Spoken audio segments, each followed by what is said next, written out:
It's on a shorty new year, shorty new year. Come along to Camp Shorty, we're so glad you're here. Camp Shorty is where you will find family. Our mod Avengers will greet you with glee. At Camp Shorty, you can shine and shine bright, because the Shorty Camp leader is a fucking delight.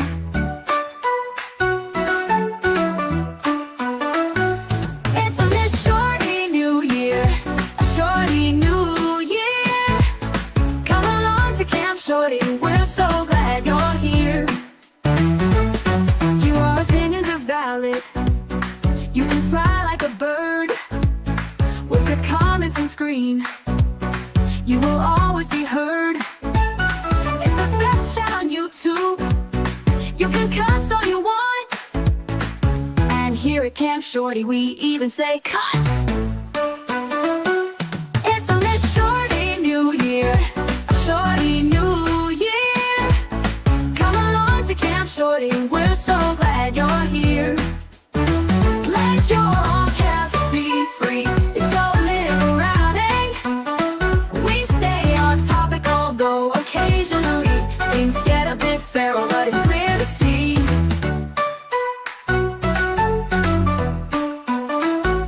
It's a lit Shorty New Year, a Shorty New Year.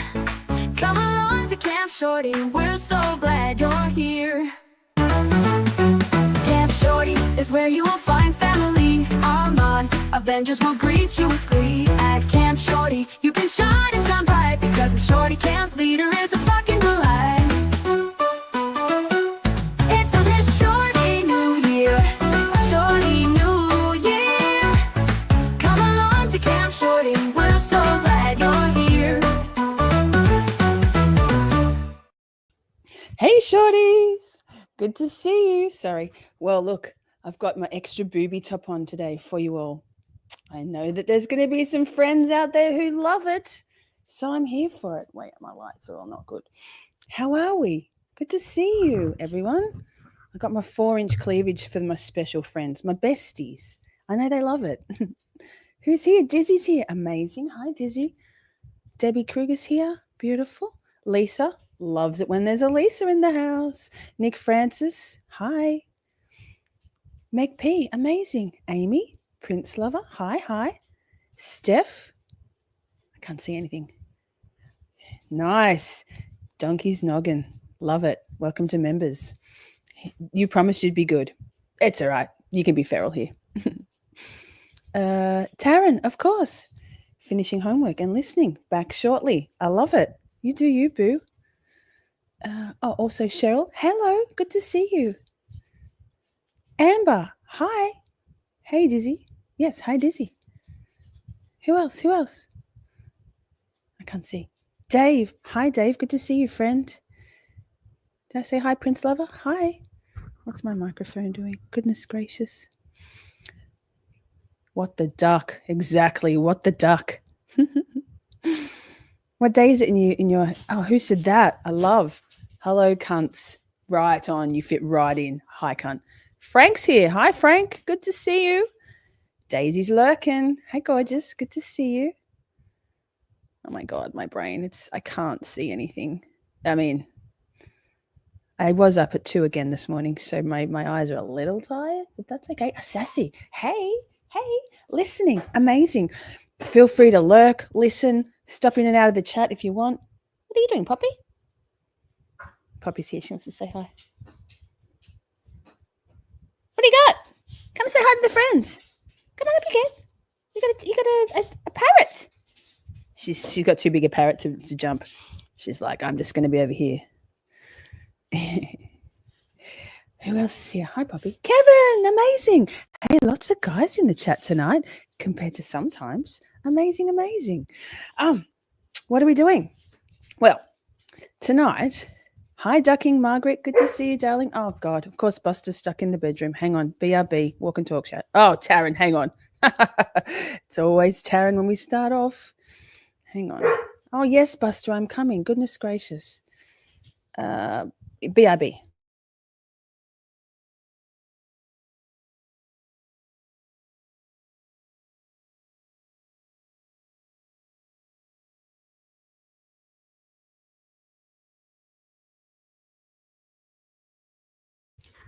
I'm back. Bussy's here. He just wants to say hi. We men stand proud with you, most excellent ladies. Lovely. 4chan, what the fuck are you? Good question. Thank you for getting me back on topic, Meg. Love. Yes, Bussy, hi. Hi, big boy. You say hi to little chat? Smash that like, right? Okay, 4chan. I just want to make sure I say hi to everyone. Kevin, I said hi. Donkey's not going. Okay. We're good. Bussy, you want to go and get an antler? He says, I'll go when I'm ready, Mummy. Of course, that's fine. Right, 4chan. So we've got some videos to watch and some talking to do, some learning. I didn't really know what 4chan is either up until a couple of weeks ago, and it's very disturbing. You will be familiar with some of the 4chan campaigns when the videos we watch and or me speak of them. Things like, remember being rickrolled? Rick Astley, Never Gonna Give You Up. Some of you might recall, okay, Poppy, goodness me, hi. Some of you might recall, and I didn't, and this is horrifying, when there was a rumor going around, not more than a rumor, a campaign going around that Justin Bieber had cancer and that he'd shaved his head for cancer. And so on the Twitters, many 4chan drove this to do hashtag cutting for Bieber, which was about cutting people, young women generally, cutting off all their hair and hashtagging, like putting the photo up on Twitter, putting the hashtag Poppy, putting the hashtag Poppy, your claws are sharp, putting the hashtag cutting for Bieber and posting photos of them cutting their hair off in solidarity for Justin Bieber. It then took a very dark turn where the cutting of the hair turned into 4chan driving or encouraging people to actually self-harm, cutting for Bieber. So 4chan can be innocuous and harmless in terms of so it's a website, basically. Can be harmless with the Rick Roll thing. Like, that was kind of fun. Those stupid pictures, like, remember, we'll see. There's videos. So basically, it's a trolling, where Reddit, and the videos say this, but where Reddit's like the kind of the democracy and the, the free world of I guess, posting, 4chan is like the Lord of the Flies. There are no rules. In fact, and no accountability. There is no need to put in any identity. There's no verification of the user's anything. It can be completely anonymous. We'll watch some videos. So basically, yes, Jesus Christ.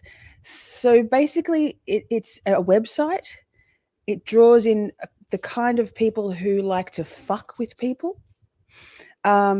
Create and spread misinformation and disinformation and lies for their own enjoyment, just to fuck with people, right? It's relevant. There's a reason why we're talking about this today. Trust me. Walk with me. Come with me on this journey. Okay,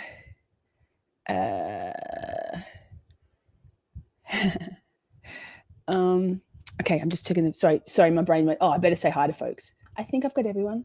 There's a few people I might have missed. Oh, yeah, what the fuck? Hi. We can post a link for you if you like. My beautiful mods will do that. Don't forget, if you're here lurking, you could do ! Lurk if you want to just tell us, hi, I'm here. And then stop back and do your whatever you're doing, cleaning, cooking, walking the dogs, whatever. And then ! Back or ! Unlurk will get you back in the chat with hopefully cheese. So it's a whole culture, the whole 4chan thing. We'll watch videos, but basically in 2014, a young man, 15 years old, obviously sort of a computer whiz, hi Poppy, started up 4chan, and like it's incensed people to take their own lives by way of targeted harassment and smear campaigns, pile-ons, dogpiling, bullying female YouTubers. There's a very rife culture of misogyny and racism and bigotry in 4chan. Yes, Poppy. Not you. You're lovely. You're lovely. She says I'm extra lovely. Yes, Poppy. Don't lick me. Hi, Buster. Guys, I'm trying to be so professional here. Okay. Okay. Martian, hi, darling. Good to see you. Lurk away. Love you. You can bring cheese in whichever form you like, Meg. Whichever. Any sort of cheese. Any cheese. Not dick cheese. That's yuck. But any other kind of delicious cheese. Yes. Bullies are a big no bueno here. Absolutely. And bullying, let's just go there for a minute. Bullying, particularly in women, doesn't have to necessarily be like coming at somebody. It can be, hey, Biffle, good to see you. Wait, when Biffle joins, when Biffle comes in the house, we have important business to do, and it's something like this. Biffle. I sent mine, but the file was too big. Clip it. So to be clear, Biffle isn't a troll, but he sometimes comes across as a troll. I know the first time I saw Biffle in a chat in the Young Jerks, I was like, oh my God, who is this troll? And everyone was like, no, it's just Biffle. And now we love Biffle, right? Biffle, love Biffle. So what are you guys doing? So bullying, for example, you know, if everyone's saying hi to someone else and like sickly sweet, saccharine sweet, hi, oh my God, I love you. Oh my God, you're the best mod ever. Hi, Bussy, you're the best boy ever. Yes. What's wrong, Pops? And they're not saying hi to you, that's bullying. When you know people are talking shit about you, and then in another chat, they're like, oh, hi, babe. You're like, yeah, hi, bestie, fuck right off. That sort of thing, that's Biffle. I can replicate that laugh anytime, Biffle. That's my laugh. What's wrong, Poppy? Poppy's being silly. Silly. Oh, hi, Simi. Good to see you. I saw you. I've been watching Gazella, Grizzly True Crime, the Chanda Halderson trial, but I generally watch all of it on replay. There's too many people in that chat, but I see you and Forrest Nelson often, Simi, so that's awesome. I love going, oh my God, that's Simi. I see her in the chat. It's cool. It's super cool. So shall we delve a little deeper? Because, I got a few clips. I got a couple of shorter clips. I spoke about misogyny. There's such a thing as internalized misogyny or internalized female misogyny. Women who hate women. Women who hate other women for whatever reason.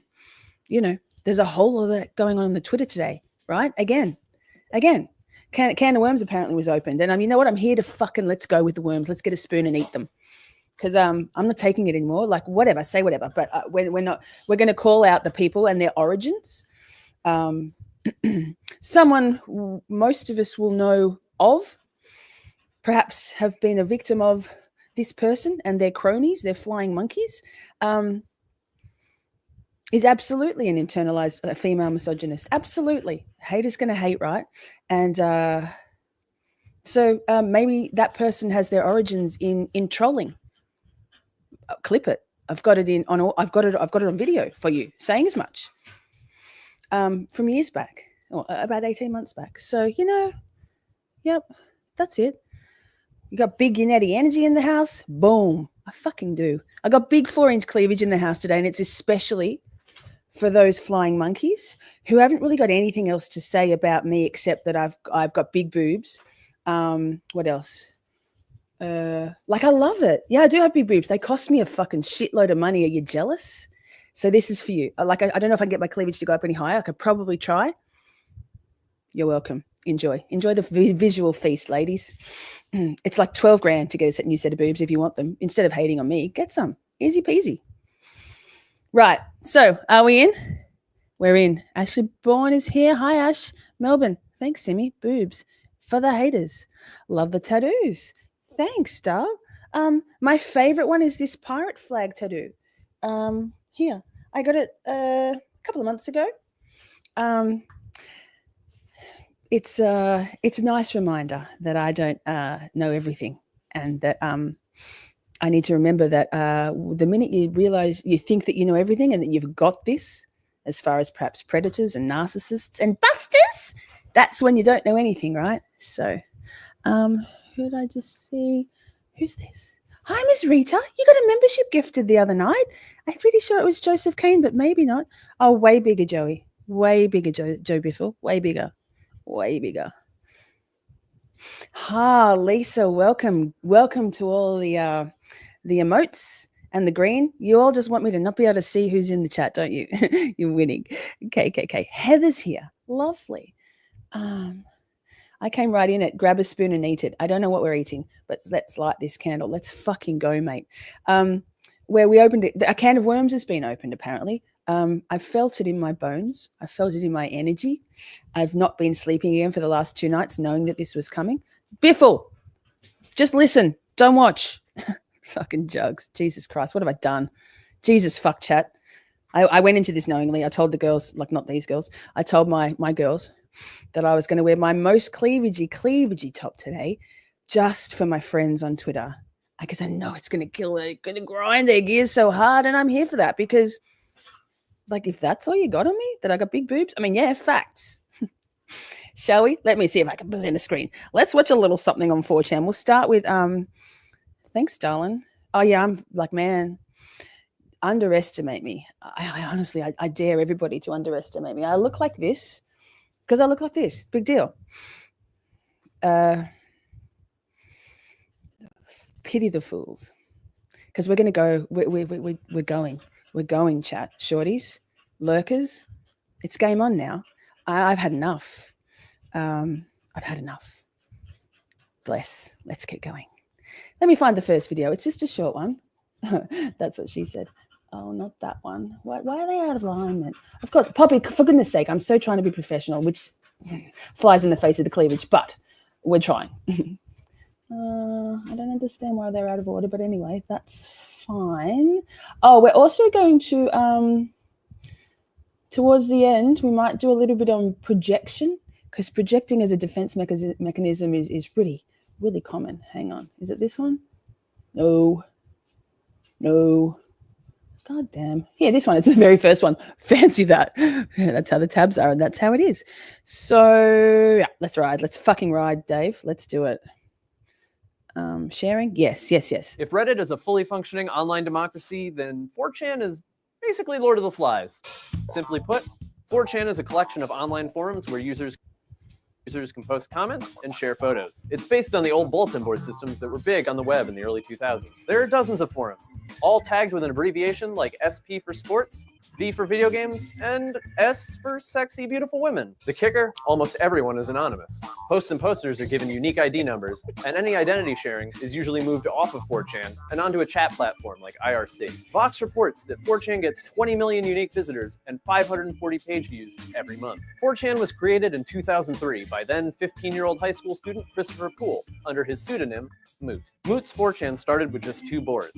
A for anime, of which he was a huge fan, and the infamous B. B is by far the most notorious forum, and referred to by many as the asshole of the internet. This is where trolls, lurkers, and fanboys can come to say and show whatever they want. From tentacle porn, yes it's a thing, to poorly drawn pictures of Barack Obama. You might remember 4chan from such slammin' internet meme hits as Rage Tunes, Lawcats, Chocolate Rain, and Rickrolling.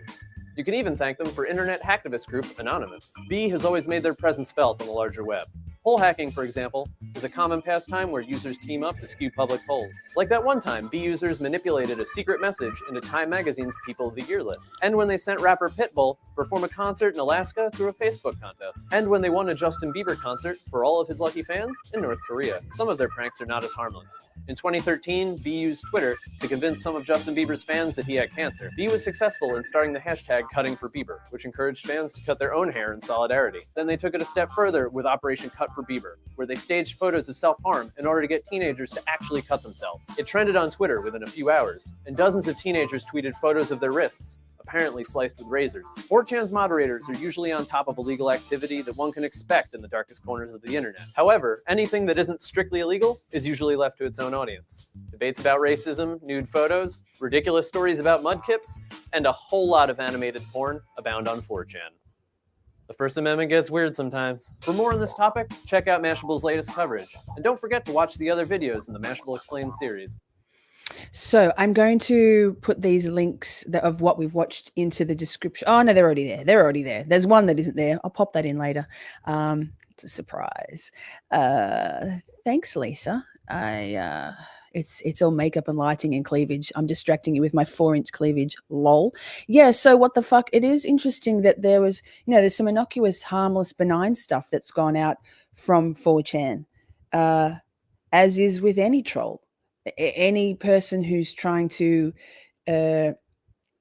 slide into our, like any grooming. It's grooming of society. That 4chan, they even, I think we get to it in another video, but they even changed the Google search engine somehow, hacky shit, by making sure that when you Googled what is 4chan or whatever, it came up as we don't spread hate. We're a family website, family friendly website, which is wild. There's pictures of people who've been murdered on there, right?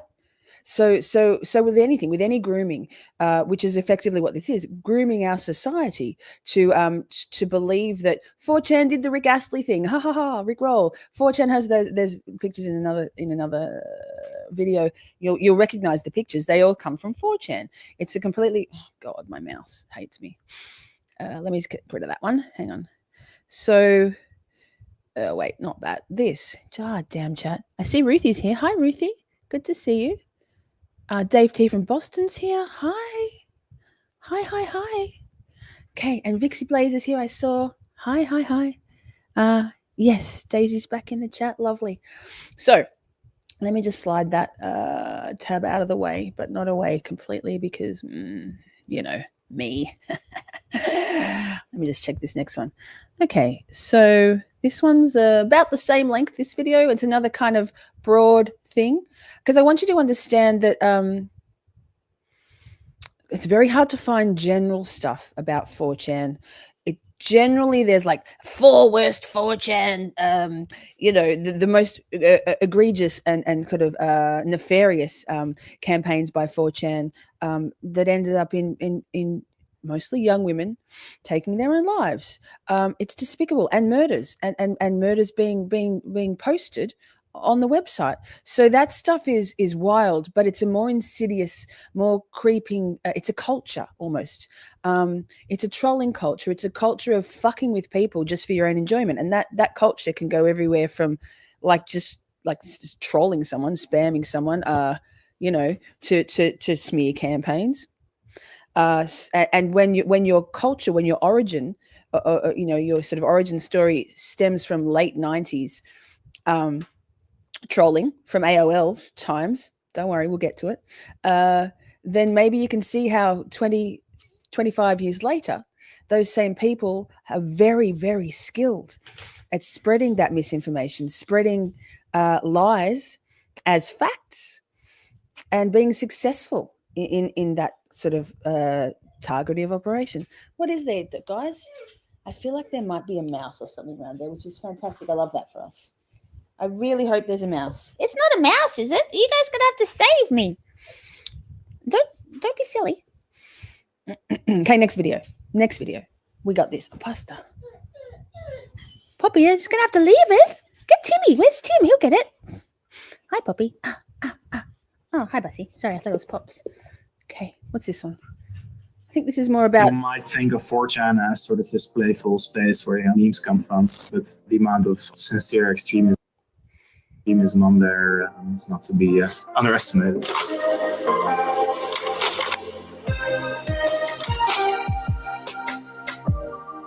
Who is this 4chan?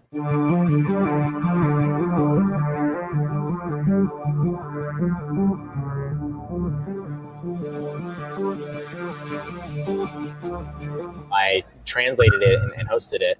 And, a lot of its success has come from the fact that it was kind of very different at the time. It was this image-based form of communicating that wasn't really quite popular in the US.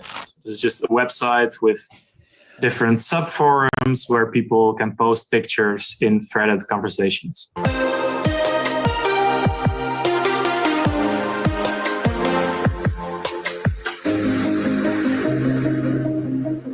The conversation is raw.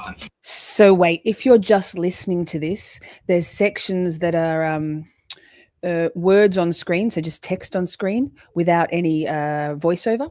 So as I said, I will pop. This video is already in the description box. So if you want to watch this and read all of it, if you're multitasking, if we're body doubling with you, that's there for you. This chap on the screen right now, Hi, Bussy.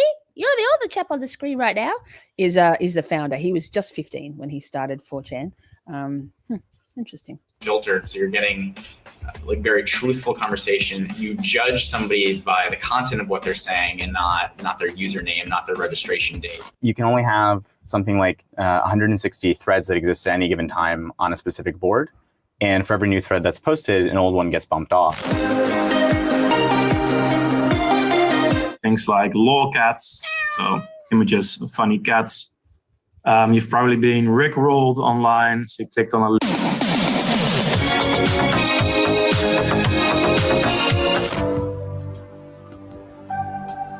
Sidebar chat. Sidebar. I saw Rick Astley in concert. It was great. a lot of the very old stuff was already quite toxic and quite racist, quite misogynist.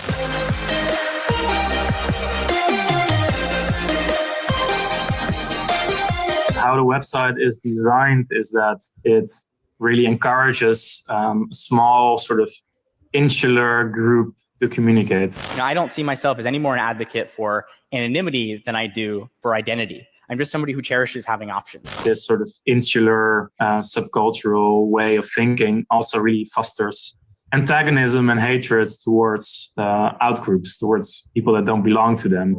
Okay, pausing there for a moment because we're going to draw some connections here. Obviously, I have a vested interest in calling out, in educating you all on this. I'm going to skip back. Listen to what he just says because he's got an accent. You might not have caught it, but being excluded from certain groups, becoming an out group, feels kind of close to home, doesn't it? For some of us. I know some of you in the chat right now. Absolutely. Not in this chat. How the website is designed is that it really encourages a small sort of insular group to communicate. Do we know any small insular groups that are kind of got a really odd little subculture of its own, where if you don't know the in-jokes, if you're not on that far outer of quirky, if you're not eating out of the palm of the hand of the creator, you don't really feel like you fit in?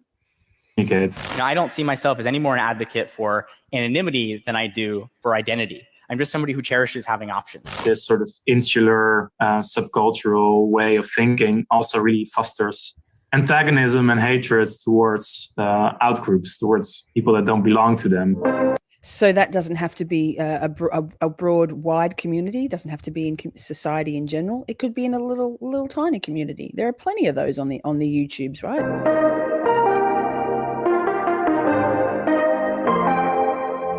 It also sort of brought forth the anonymous movements, which in a way was quite left-wing, quite progressive. They were taking down the Church of Scientology and then also sort of supported free speech.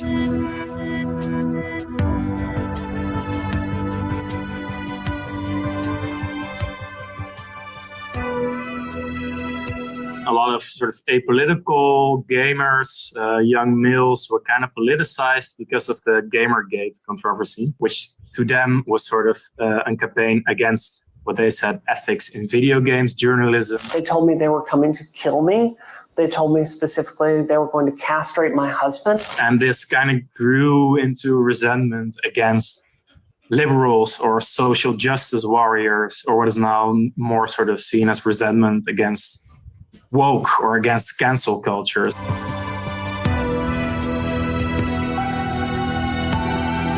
So if you're listening, they just said that in 2000 anyway, this young guy, whatever his name is, this awful man, clever but awful, sold 4chan to a Japanese developer. More sort of seen as resentment against woke or against cancel culture.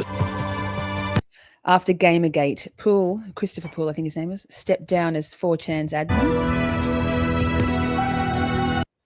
and sold the site to internet entrepreneur Hiroyuki Nishimura. Yes, guys, dogs, come on now, I'm professional. Now with Hiroyuki Nishimura, he doesn't really seem to care about what happens on the platform.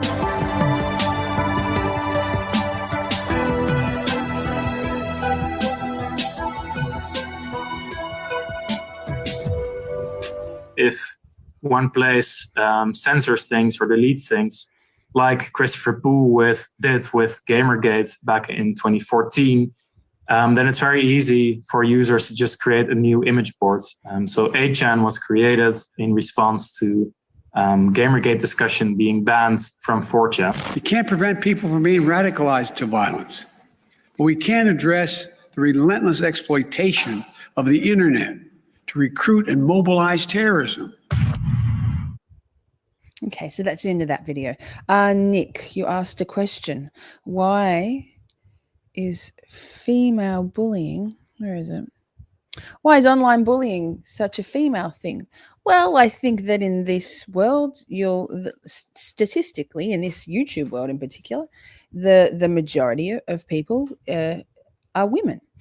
Women like to work in packs. We had a whole episode on bullying. Well, it was the beginning was about female bullying and why, and then we moved on to more broader discussions of narcissism and assholes and all sorts of things. So that's out there. But I think you'll find that in the psychology world, the studies have shown that men are more likely to, like biff it out, fight it out. Women are more likely to do the mean girls thing. It's not just online, but on YouTube, when the majority of viewers are women, and women tend to like to hunt in packs, so to speak, and their ways work very well. Like I said at the start of the stream, women who ostracize and bully by way of ostracism. I keep saying that. And exclusion, it works a treat. Saying mean girl shit, bitching about someone's 4-inch cleavage, that's bullying. Like, guys aren't going to bitch about a 4-inch cleavage, are they? So, that. I think that you'll find that it's a statistics thing, and also it's just psychologically how women roll online or IRL, right? Hi, Melanie. Good to see you. Demographics. Yes, demographics seems likely. It's demographics, but also like studies have shown that men and women bully equally. In fact, it's probably a little bit higher for men. I feel like those studies are skewed. I think the one was in Turkey and one was somewhere else. And the attitude towards women in Middle Eastern cultures is slightly different, and seen and not heard. Canada and Turkey, I think those studies were the videos we watched. So it's a combination, I'd say. It's our hormones as well, possibly. I've got hormones, and I'm not a cunt. Try not to be. Sometimes, fuck around and find out. There's sometimes when I can't resist. It feels great. But mostly I try to restrain myself and rise above. We are a different breed. Yeah, of course, women are totally different to men. We everything we do differently. It's in our DNA. Because some bitches don't have a great sense of humor or are always as beautiful as our Miss Shorty. Ah, thanks. The dogs are very intrigued by something over behind the cabinet over there. I mean, I like mice, but not in my house. Okay, so your hormones are going. Yeah, I mean, I'm almost 50. I would love for my hormones to say bye, miss me, but so far so not. Insecurity, boredom. There's no more soap operas to focus on anymore. Absolutely. I mean, the demographic of women who like. I mean, I work. I have a full-time job, and no shade on people who don't. And even when I'm at my full-time job, I'm lucky enough to be able to often, particularly earlier in the year, be in chats. But a lot of these women have nothing else to think about, and get catty because and get swept up in the group think of it all. and we've spoken about this in other lives. So also men couldn't be bothered. I just don't think we are wired that way. No, men don't think. Oh, sorry. I was going to say men don't think about much unless it's their dicks in their brains in their dick. I'm only an asshole in self-defense. Yeah, absolutely, Simi. And when that sickly sweet, hey babe, oh my god, da da da da da, is going on very recently in a chat, not this chat, and I was like itching to type some stuff, and I stooped a little low, and it felt great, and I'm sure it'll come back to bite me, but whatever, that's fine. That's fine. Ha ha ha, says Red Metal. Oh no, just ha ha ha ha. Wait. Oh no, is it there? Do we have a ha ha? Oh my god, let me check. I don't think we do. Do we? I can't remember. I know we've got this. Well. We need a ha ha. Shawty, swing my way. Swing it over here, shawty. I used to work with a woman who said cunt was a French word pronounced suint. All of us guys laughed so hard and started saying it that way. Well, that's funny. It is a competition for them, Ms. Rita. Ms. Rita's experienced some pretty serious stuff herself.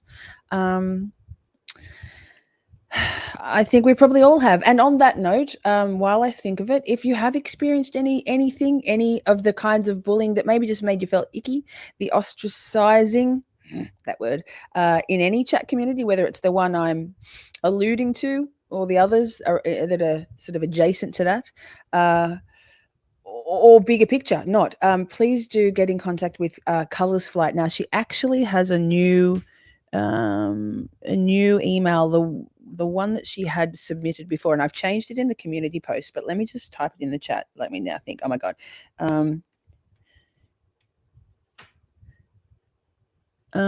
Wait, no, Cat, right, I got this. I've got this. My brain can remember shit. Not everything, not much, but it's got it. So this is her new email for researching the bullying, both in that one or three particular YouTube channels, or bigger picture. Colors is a very deep thinker. She spends a lot of time researching down rabbit holes. And so if you would like to contact Colors Flight, that's her email address there. Or you can contact her through Discord, or you can contact her through me, and I'll put you all in touch with each other. A lot of time for Colors. She's good people. She has experienced this herself, and is currently today, in the last few hours, being wrongly accused and doxxed by Oblivious Benson on Twitter. Okay, Poppy. As being the writer, the commenter of some fucking chef's kiss comments on some of Oblivious Benson's videos, and so Oblivious Benson is now doxing Color's name, where she lives. This is from an OSINT specialist, apparently. Really? You can't look at that commenter and work out their IP address, because that's what you tell us all that you can do, OB. So it wasn't Colors, like it wasn't. And the commenter told me after the fact. So whatever, but she lies. So we know that. We're getting there. We're gonna get there. Hi, Pierre. So good to see you. So good to see you. Doxing sucks. I understand this. Like, for me personally, let's go. Like, let's go. I put myself out there. And I have no secrets. So dox away. Like, let's go. But once you start doing this bullshit to my friends and my people and innocent people who are just doing the right thing, it's not happening for me. Not going to happen for me.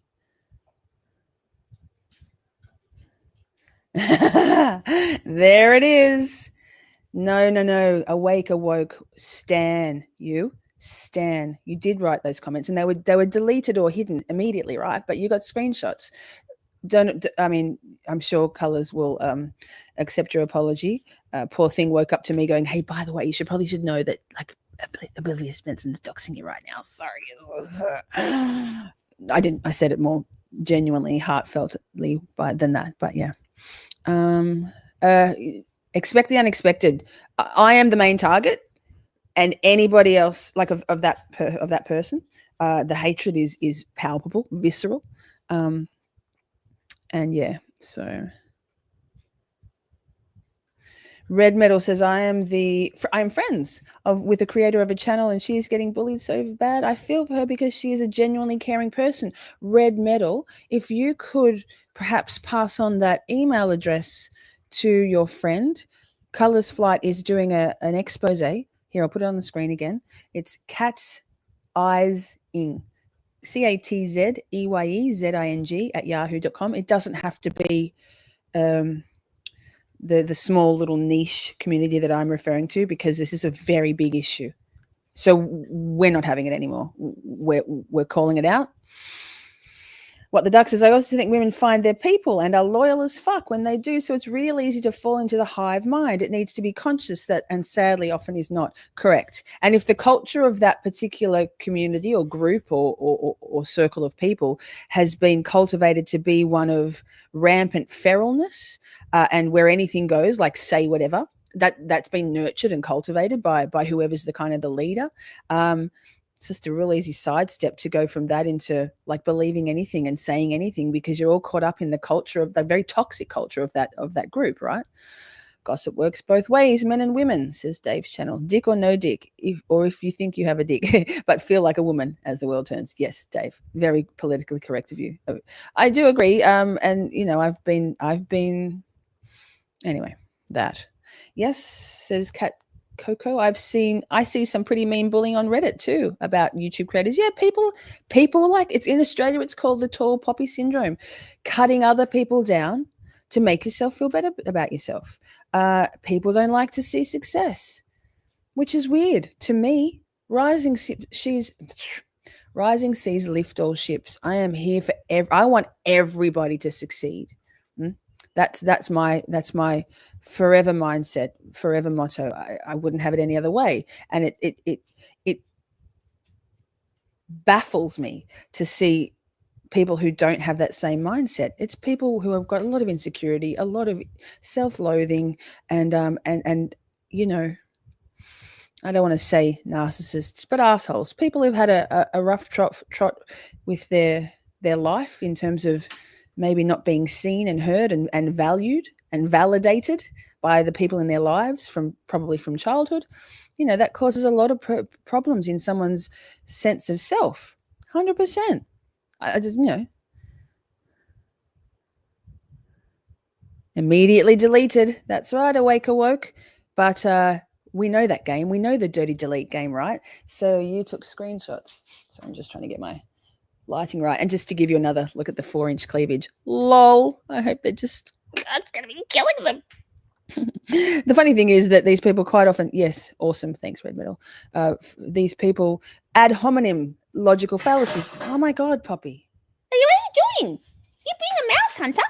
Well, thanks. I'm trying to be a professional YouTuber.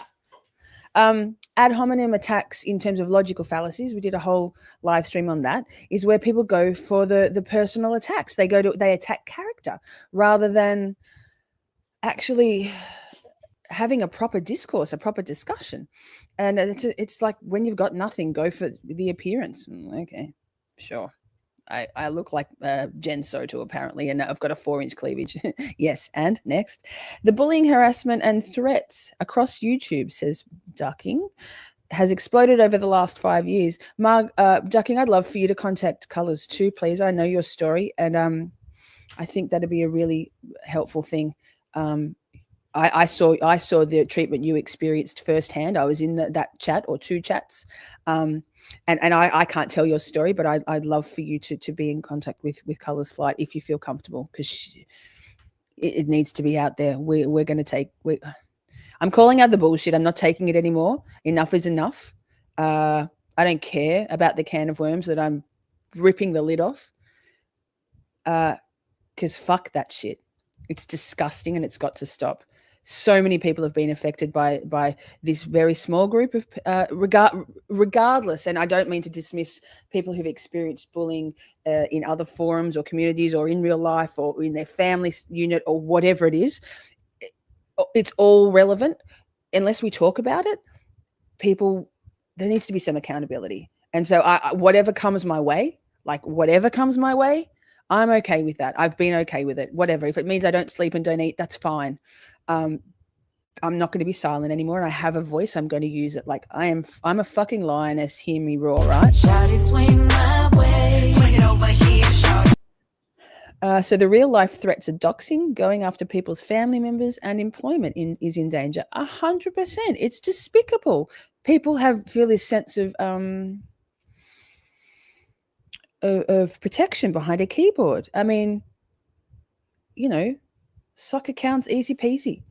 No accountability, and even the ones who use their face and their voice and their channel to perpetrate and perpetuate this kind of behavior, they're fine with it. So that's despicable to me.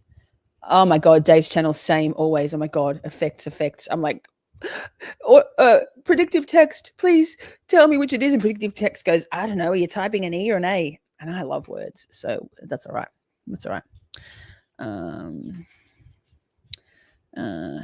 Who else is here? Pokemon Shelly. Hi, darling. Good to see you. Narcissistic. Jen McCabe. Oh, man, there's fucking heaps of narcissists out there. What are you calling out? I'm confused. The bullying. The despicable spreading of lies by, for me personally, one particular creator who has a very powerful voice and a very attentive community, lapping at her heels, flying monkeys, if you will. And I'm not just talking, but like there's today, right now in this chat, there's at least 4 people, I think, that have directly experienced similar, but not quite so public, lies and harassment, whether it's covert or overt, from this same person. So that's what I'm calling out, man. But this is all relevant to 4chan. So enough. Let's move back to 4chan. I gotta make sure you're having trouble connecting. I don't know, man. Are you though? I don't know. Haven't seen you around before. You've got a gifted membership, but that's not a, like, with respect. I don't think. I think I'm making it pretty clear. So that feels like gaslighting to me, with respect. And I'm sorry if I'm misreading your words. I feel like I've been pretty clear, but maybe not. Joey, you're here. Hooray. There's no vagueness. I just said the name of the creator, Oblivious Benson, right? Has her roots in 4chan and online trolling since the late 1990s. I can show you a clip in a little while. She's been targeting people, me, publicly for 7 weeks.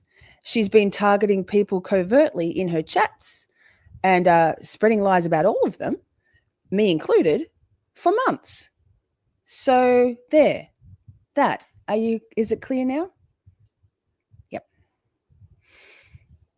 Sorry, I don't need to be rude, but it's just we sometimes have people who come in here to try and gaslight us and stuff. So I apologize, Peachy Soup, if that was a bit harsh to you. I don't mean that way. I just feel very strongly about this.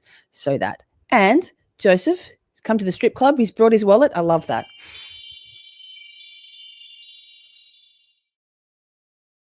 Okay, let me get the next video. It's a little bit longer, I believe. I've been trying to avoid being really literal, but honestly, if you know, you know, and I think most of the people in the chat here know, the lurkers know, that's why they're watching, and that's fine, because I have nothing to hide. And no, hey Patricia, you're here. Good to see you, girl. Good to see you. No, I don't either. I haven't for months. People send me clips of things. That's about it. There's a whole lot on the Twitters at the moment. Actually, if you there's an account called, wait, let me see if I can drop it in the chat. I'll press the video and I'll drop it in. There's an account called anyway, I can't even remember the name. It's something, no frauds. Maybe Awoke could type the name in and then I'll share the link itself. But they're doing a very good job of like today, uncovering, shining a light on some of the really obvious lies and contradictions and straight up lies being said on her lives of Olivia Spencer. And so there's a link here. My sources tell me that that OB has her roots in 4chan, which only started in 2014. And then a clip we have to watch says that her trolling, her online trolling goes right back to the late 90s. So there's a link. It's all in the same basket, in my opinion. Let me see. I hope this isn't a really long one. Let me see. Nope. Oh, it's a bit longer. I'll pause along the way. And then yes. What am I doing? Sharing screen. Yikes. I think this starts with a really loud scream. It's great. So if you've got earbuds in or if you've got volume up on your device, be mindful. And maybe I'll see if I can skip past it. Hang on. I'll turn the volume. Right, here we go. Turn the volume down to the very beginning because I'm pretty sure it's this. Yes. Okay. Yikes. See, I am prepared. Sometimes I do get my shit organized in time, right? So this is okay. So trigger warning here. I will put a trigger warning on because they're talking about inciting self-harm and suicide.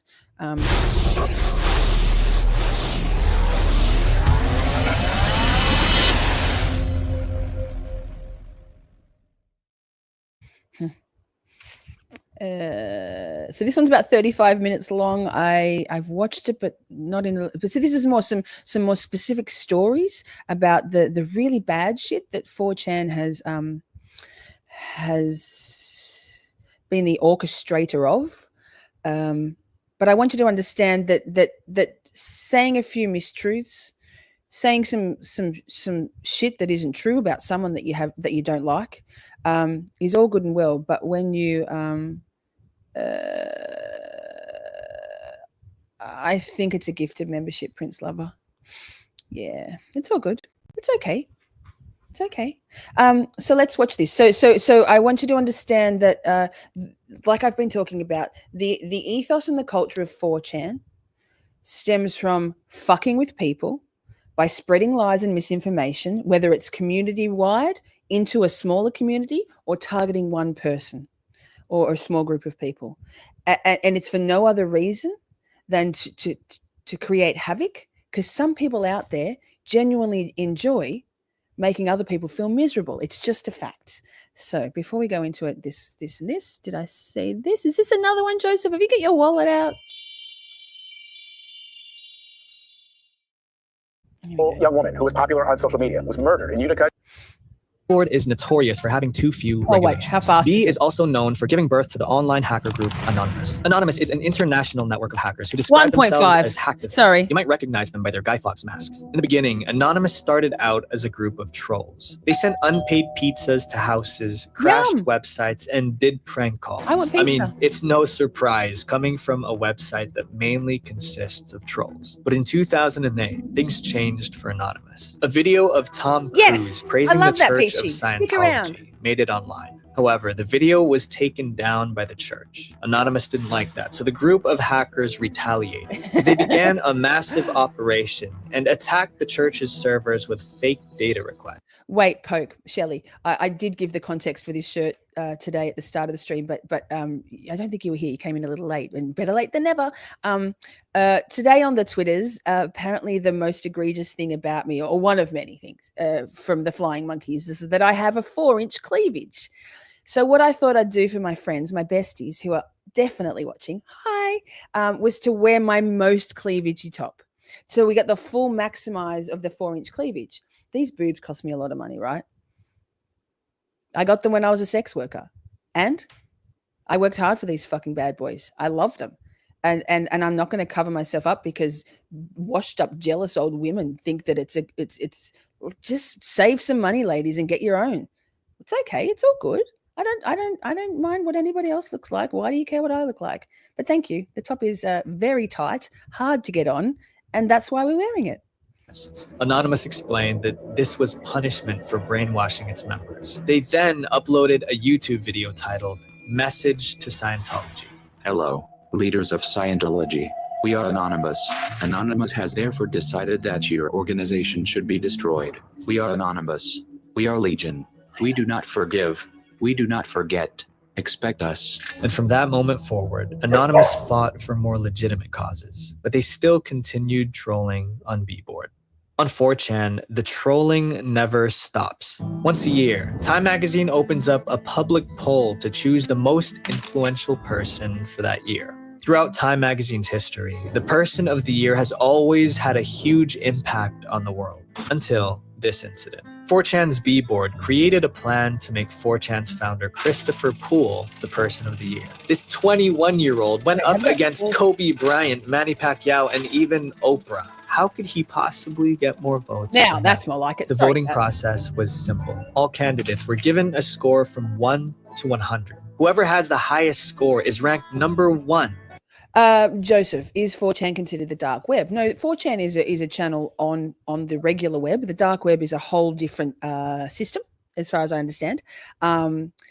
But it has a very similar ethos and culture in the 4chan. It's highly anonymous. You don't have to input any. Oh, you weren't here for the start of this. I'll link all the little descriptive. They are already there in the description of this. There's a few little 4-minute videos that kind of explains 4chan for the layperson. I found it very helpful. But basically, 4chan is a website that still exists to this day. It's like the Lord of the Flies. There are no real rules. Trigger warning. There are, and then we will speak. This video speaks on it. Pictures of people of murder victims are posted there with no recourse. It's fine. It's the wild west. It's very dark, but it's not the dark web as such. That's a whole different internet system, is my understanding. And wins Person of the Year. A 4chan user discovered that they could submit a vote using a URL. Each candidate had an ID number linked with their name. They also realized that you can change the name of the person on the URL, but the ID number stays the same. This allowed them to spread links with other candidates' names on them, but Christopher Poole, aka Moo, got the vote. People clicking on the links thought they I'm just going to pause to read this one out. Awake. That's a mouthful, babe. It says, Peachy Soup, I'm sorry. It is hard for us to know if people are genuine sometimes. We welcome you. Absolutely. We are kind of trigger happy at the moment in my Discord also. It's awful. It's been awful having to side-eye people who we believed, all of us believed to be our friends. These are who have now turned hard. And I don't think they ever were our friends. So I'm sorry that I went hard at you, Peachy Soup. And we do welcome you. And thank you for sticking around. I appreciate it. And sorry. They were voting for their favorite candidate, but they were really voting for Moot. These hackers even took it a step further. They created programs that would submit millions of votes. However, Time Magazine caught on, so 4chan was back to voting manually. When the poll closed, they were about 150,000 votes short. But what they found was that Time Magazine hadn't stopped the votes, so they kept voting all night long. The next morning, Moot was number 1. Kind of famously hacked the Time.com site and made yourself the winner of the online poll. Are you going to hack this event too? But that... I'm going to pause for a moment. Just one more comment on the boobs. When I went to this, I used to have smaller implants. My natural bust line is non-existent. So I had another set of boobs since 2009. And when I went to the surgeon to have them increased in size, I was like, I want massive fuck off porn star titties, right? Ridiculous big. And he was like, oh. He goes, you're very tiny, because I was tiny. I was like a size 0 or smaller. And he was like, okay. And the surgeon he goes, okay, well, you're going to look out of proportion. I'm like, sir, give me the most out of proportion you can give me. And he did. He did the sign of the cross when he said, okay, let's do it. So, you know, I'm relatively heavier than I was when I got the boobs done. Like when I look at photos of myself back, like my boobs are bigger because I've got more fat on my body. Anyway, enough about boobs. But yeah, lol, why not? It's for my haters today, for my besties. I love you guys. Is not the most interesting part. They put the same amount of effort to manipulate not just Moot's ranking, but 21 other candidates too. The ranking spelled marble cake, also the game. B-Board loves this stuff. In 2012, they intricately manipulated the polls again and named Kim Jong-un as Person of the Year, but this time with a hidden message that spelled KJU gas chambers. When B puts their mind to something, they can achieve impossible online feats. So why did I tell you this story? It's to make the point that 4chaners are not average people like you and me. They're smart. They actually work really hard. And when they set their mind to do something, they're going to do it. And as you'll see in these next chapters, some are even psychopaths. And they literally find pleasure in inflicting pain. Justin Bieber has cancer. Justin Bieber has cancer. What are you gonna do about that? Wait, so trigger warning here. Medi, I'm so glad you're here. We're doing the live for a bit, darling. I'm so glad you're here. Everyone, Medi's a good friend of mine. He's in our Discord. Love Medi. So happy you're here. But for you trolls to actually take advantage of these young girls who are doing an act which can actually permanently affect someone by cutting themselves, that's not funny.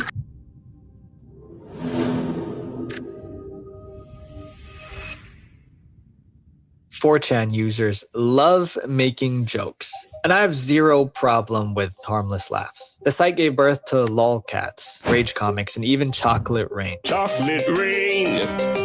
But they're also responsible for some of the largest hoaxes in modern times, and some of them are just disgusting.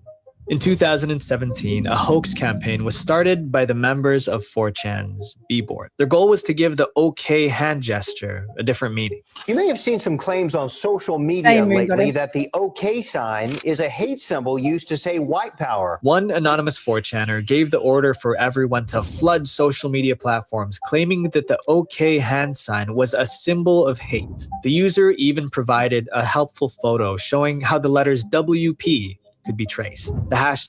Wait, I've just got to pause for a minute. I've got chat and people on replay crew. Thank you for being here. If you're watching on replay, if you're here in chat, if you're lurking, I just want to say, I've got tears in my eyes.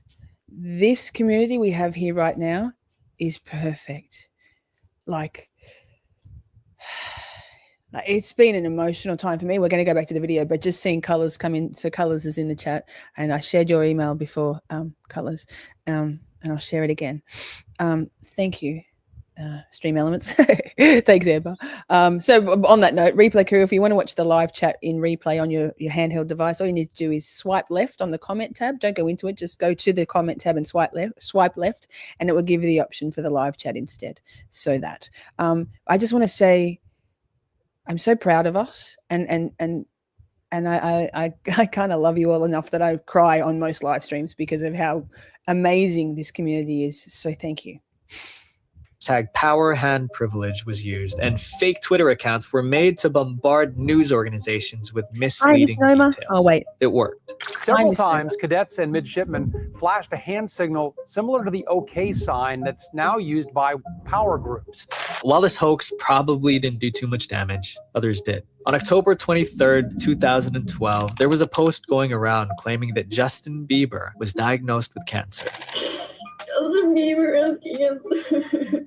The post read, pop star Justin Bieber was diagnosed with cancer earlier this morning. Bieber fans are shaving their heads to show their support. This post was created by using a fake tweet generator to make it look like it came from Entertainment Tonight. Above this tweet were photos of people holding a piece of paper with the hashtag bald for Bieber. And below was another fake tweet from Justin himself. Several of my awesome supporters are shaving their heads to help me get through this. I love my fans. Hashtag bald for Bieber. The hashtag spread like wildfire. Hashtag bald for Bieber. I'm considering. All right, I heard it was cutting for Bieber. I got that wrong. Sorry. If you're coming in a little bit late, you've missed. It's okay. It's linked in the description box. We played a couple of videos which explain the origin story of, and I kind of elaborate on it. Excuse me, and why it's relevant to us. So all the videos that we play today, tonight, will be linked, are linked already, but for one, which I'll link later. It's an interesting watch, trust me. So if you're a little bit confused, hang in there. What we're watching is the most dark and nefarious sort of 4chan outcomes. There's plenty of that on the YouTube to watch. It's harder to find more generalized information about 4chan. I'm sure there's documents, but I was looking for videos because nobody needs me reading documents. That's not fun for anyone. I mean, I like it. But shaving my head, and you should too.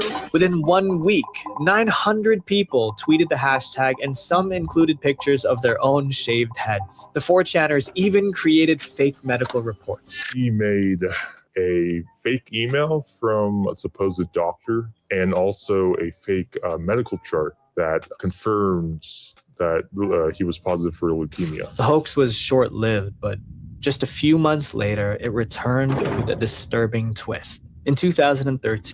On that note, Kevin says it's important to note that Anonymous is not an organized group. They are hackers across the world that come together for a common cause, whether for good or ill. Yes, who have their origins in the 4chan channel. Yes, agreed. These are just people with a very similar mindset who band together to do ill. And they've done some innocuous fun things like the Rickroll thing, and what else was there? I forget. Other little like benign, funny things to groom society. The 4chan's not even bad, but there's stuff in 4chan that is very, very bad. Still now, apparently now there's a lot of white supremacists in 4chan since it was sold to the original founder. Christopher Poole sold it to a Japanese developer. So that, anyway, here we are. Trigger warning, blanket trigger warning. Photos of Justin Bieber smoking were posted online. TMZ took pictures of Justin holding a blunt while laughing with his friends. And of course, 4chan's B-board wanted to take advantage of this. They faked a protest against Justin Bieber's drug use by encouraging cutting with the hashtag cutting for Bieber. They made it seem like teens were harming themselves as a way to encourage Justin. Moon Goddess says, I've got no interest in 4chan. Okay, so the reason why we're watching this is to link back to a lot of what's been going on in not our particular corner of YouTube, but in some adjacent channels that I have been the target of. And 4chan is a culture, it's a way of life, it's also a website. It attracts hackers and trolls, people who want to see others suffer, whether it's just by, like spamming them and getting their, trolling them, or whether it's having them commit suicide or anything in between. So this is relevant to what's been going on around the YouTubes in the last few months. And many people in this chat right now have been direct recipients of this kind of toxicity, bullying. So there's relevance. Walk and talk. Trust me, Moon Goddess. To stop smoking. Once again, the hashtag was trending. The entertainment news company Complex described it as the most disturbing hashtag of all time. Some made jokes about the hashtag and found the situation stupid. I love you, Justin, but I will never cut myself for you. But for others, it caused serious damage. The origin of this trend is fake. The trend is real. Tuv had this to say. I think the people on 4chan... Sorry, pausing again. Agreed. That's very relevant, Moon Goddess. There's some serious dark energy being pushed out there. And I did a whole stream on it called Karma, The Unraveling. I have a song about it also. Great song. Woke up with it in my head. It's an earworm. The dark energy is important. This is all very relevant to why this dark energy, this toxic, evil, vile shit, vitriol, is coming at a lot of us, with me kind of leading the way, but not exclusively, as in me being the main target. It's very, very, very, very dark. Agree. Strongly agree. It's concerning, and that's why I'm calling it out. No more. And making it look like teenagers were cutting themselves to protest Justin Bieber smoking weed is really stomach turning, because we're talking about teens, they're still children, and it's just these 40-year-old men thinking it's funny that these teenage girls or teenage boys are just gonna thirst for their favorite pop star. According to the New York Times, experts say that self-injury happens to about 15% of adolescents, which is ages 10 to 19. Janice Whitlock, a Cornell University professor, explained that images of cutting can serve as triggers for those who are already prone to self-injury. The argument of these 4chaners is that it's natural selection, but under no circumstances would I ever encourage anyone to hurt themselves. Some 4chaners are selfish. I mean, they literally go and ruin people's lives just so they can laugh about it. See, I don't understand that, because I'm not that type of person. But the worst part, the thing that got me the most, was the fact that they go the extra mile to make that happen. BuzzFeed gave us an inside look at how they pulled off this hoax. The 4chan community met in a private chat room. A person from BuzzFeed listened in discreetly as 4chan put together this hoax. The 4chaners' plan was to fake a teenage girl's death, claiming that she was a victim of the hoax. They created the hashtag #RememberAddison to spread the fake death. Next, it was decided who will spread the hoax and what social media platforms to spread it to. They even took it as far as creating fake memorial pages for the so-called Addison. And for realism, a boy recorded himself speaking about Addison and uploaded it onto SoundCloud. I don't know what the fuck started this. I can't believe this stupid shit is happening. But Bieber, what the fuck are you doing? In a few hours, the hashtag #RememberAddison. So another trigger warning, chat. This is really dark. If it's too much for you, if it feels triggering or too deeply concerning, this video's got about another, we're about halfway through. So if you want to come back, we'll step away from this super dark stuff. I totally understand. Was trapped. We'll save you a seat. Obviously, the hoax was going to come to an end, but they had a plan for that too. They spent the same amount of effort strategizing on how to blame 9gag for the hoax. You might be thinking, why in the world would anyone spend all this time and energy just to mislead people? According to psychologist Dr. Glenn Wilson, hoaxers may feel like they make no impact on the world, and hoaxing is one way they can make a difference. They start fires, then stand back to admire their handiwork. For people who feel like they have no power, it's the thought of being able to influence an event that excites them. And on the other end, people reading the hoax will believe what they want to believe. But hoaxes are just one problem. There's another epidemic sweeping 4chan: cyberbullying. Okay, this is Jimmy Flutter. I just want to tell you guys that you ruined my life. Okay, so I feel this very deeply. Thankfully, I personally am able to, I've gotten to a point where I don't absorb much of what they say. I don't look. If I'm sent the screenshots, I look. Of course, I've had some moments where I've been devastated by it all. It was mostly in the beginning, realizing who was saying what they were saying, not what they were saying. But I have an amazing support network around me. My friends, my moderators, my friends, the broader group of people, women and men in our community who have been phenomenal. And my ability to compartmentalize and like put a Teflon coat, a rain coat, a glass shield between me and what's being said and not take it on has helped me. But this young woman, not so much. So I'm going to play this again.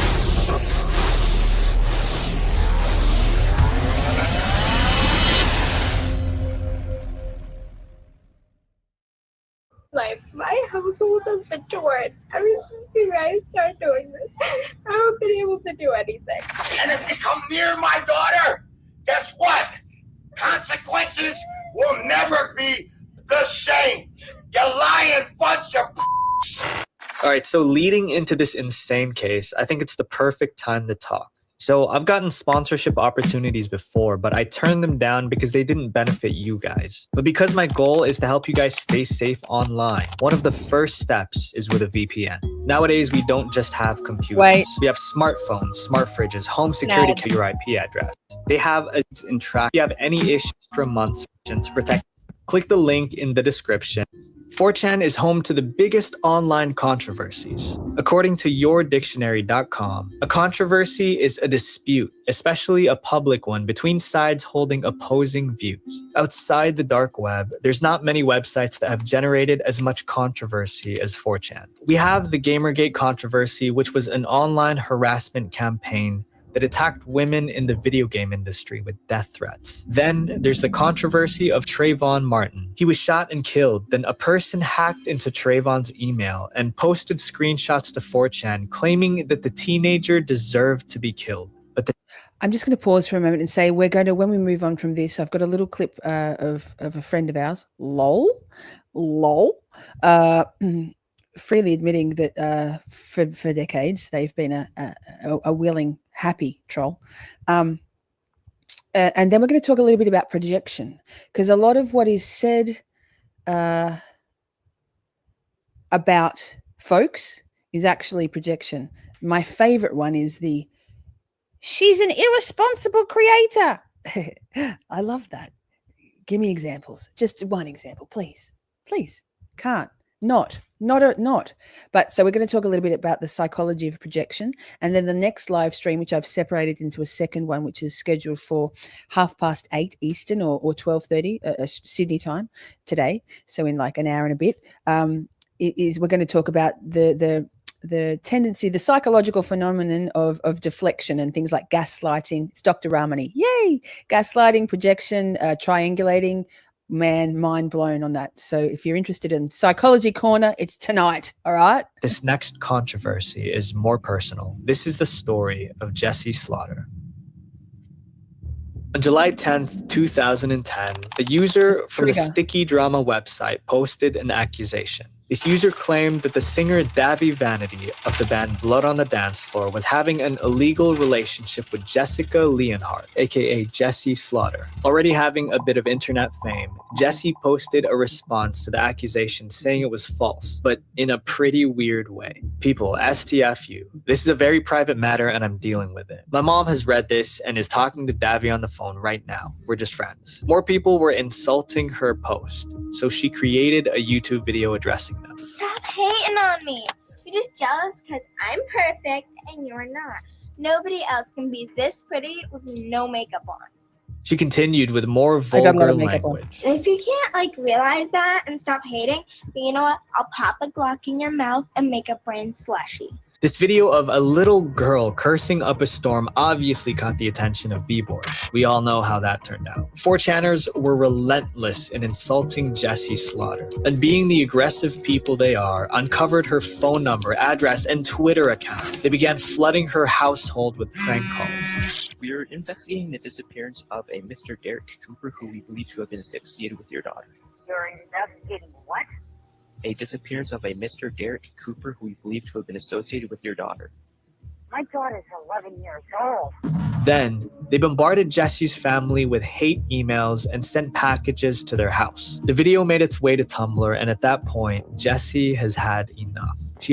I'm pausing for a moment. Moon Goddess, yes. Psychologically speaking, I don't think that they subscribe to black magic. I do, 100%. I believe in the universe. I believe in karma. I believe in fate and destiny. I believe in manifestation.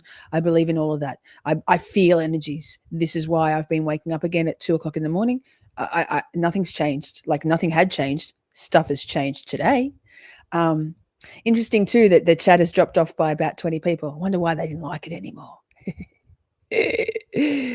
Uploaded this video in tears. Okay, this is Jesse Slaughter. I just want to tell you guys that you ruined my life. My household has been torn. Ever since you guys started doing this, I haven't been able to do anything. Then her father suddenly comes into the shot, furious. You know what? I just wanted to say that you guys have ruined my life. For I'm gonna tell you right now. This is from her father. You bunch of lying, no good punks. And I know who it's coming from because I've back traced it. And he ended his rant with this. And if you come near my daughter, guess what? Consequences will never be the same. You lying bunch of Her dad's speech fueled the 4chan trolls even more. They began to spread rumors by Google bombing, which causes Google's autofill to be manipulated. When people searched Jesse Slaughter, this would appear. And the death threats still kept coming. So on July 18th, Jessie was placed under police protection. A month later, Jessie and her dad were arguing while she was in an online chat room. A person in the chat room recorded it all. Jessica, I don't trust anybody, especially your friends. The dad began yelling even more. Every one of them. It's 12.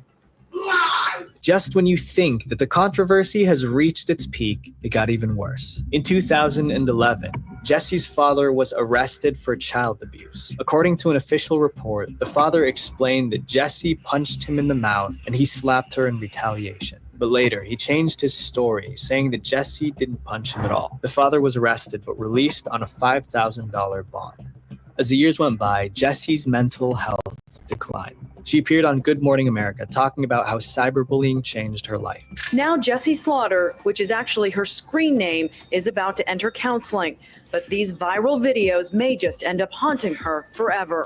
4chan knew that this show would give them attention, so they began to prepare for it by launching Operation Bipolar. The goal of this operation was to make the site appear family-friendly. The hackers made the Google search 4chan is family-oriented trending, and Bboard featured these list of rules. Many people confuse 4chan's B with a violent and raging personality. This simply isn't true. We are kind-hearted and never use profanity or violence. This seemed to mark the end of 4chan's trolling. But for Jessie, it wasn't over yet.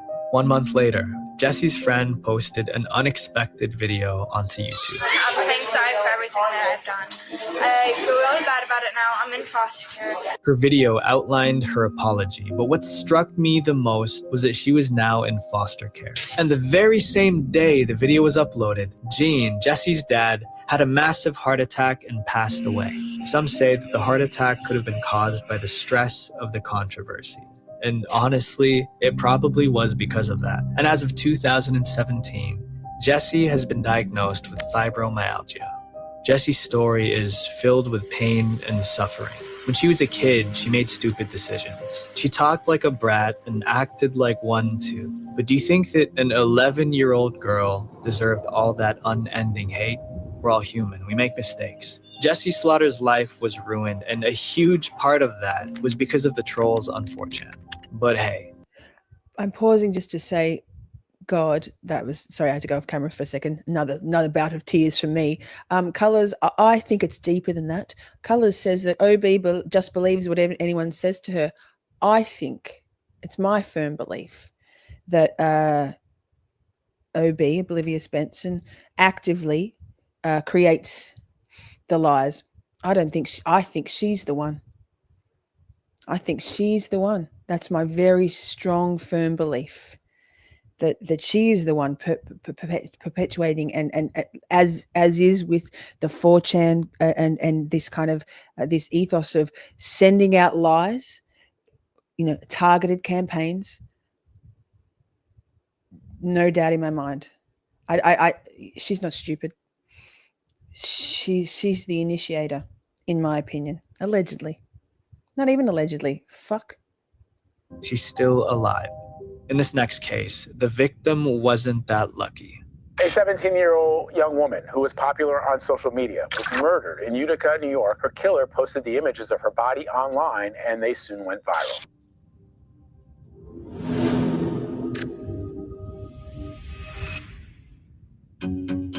4chan is notorious for having internet trolls, but the site also attracts criminals. In 2015, there was one incident where an anonymous user posted this message. Some of you guys are all right. Don't go to school tomorrow if you're in the Northwest. So long, space robots. And hours later, he went on a rampage.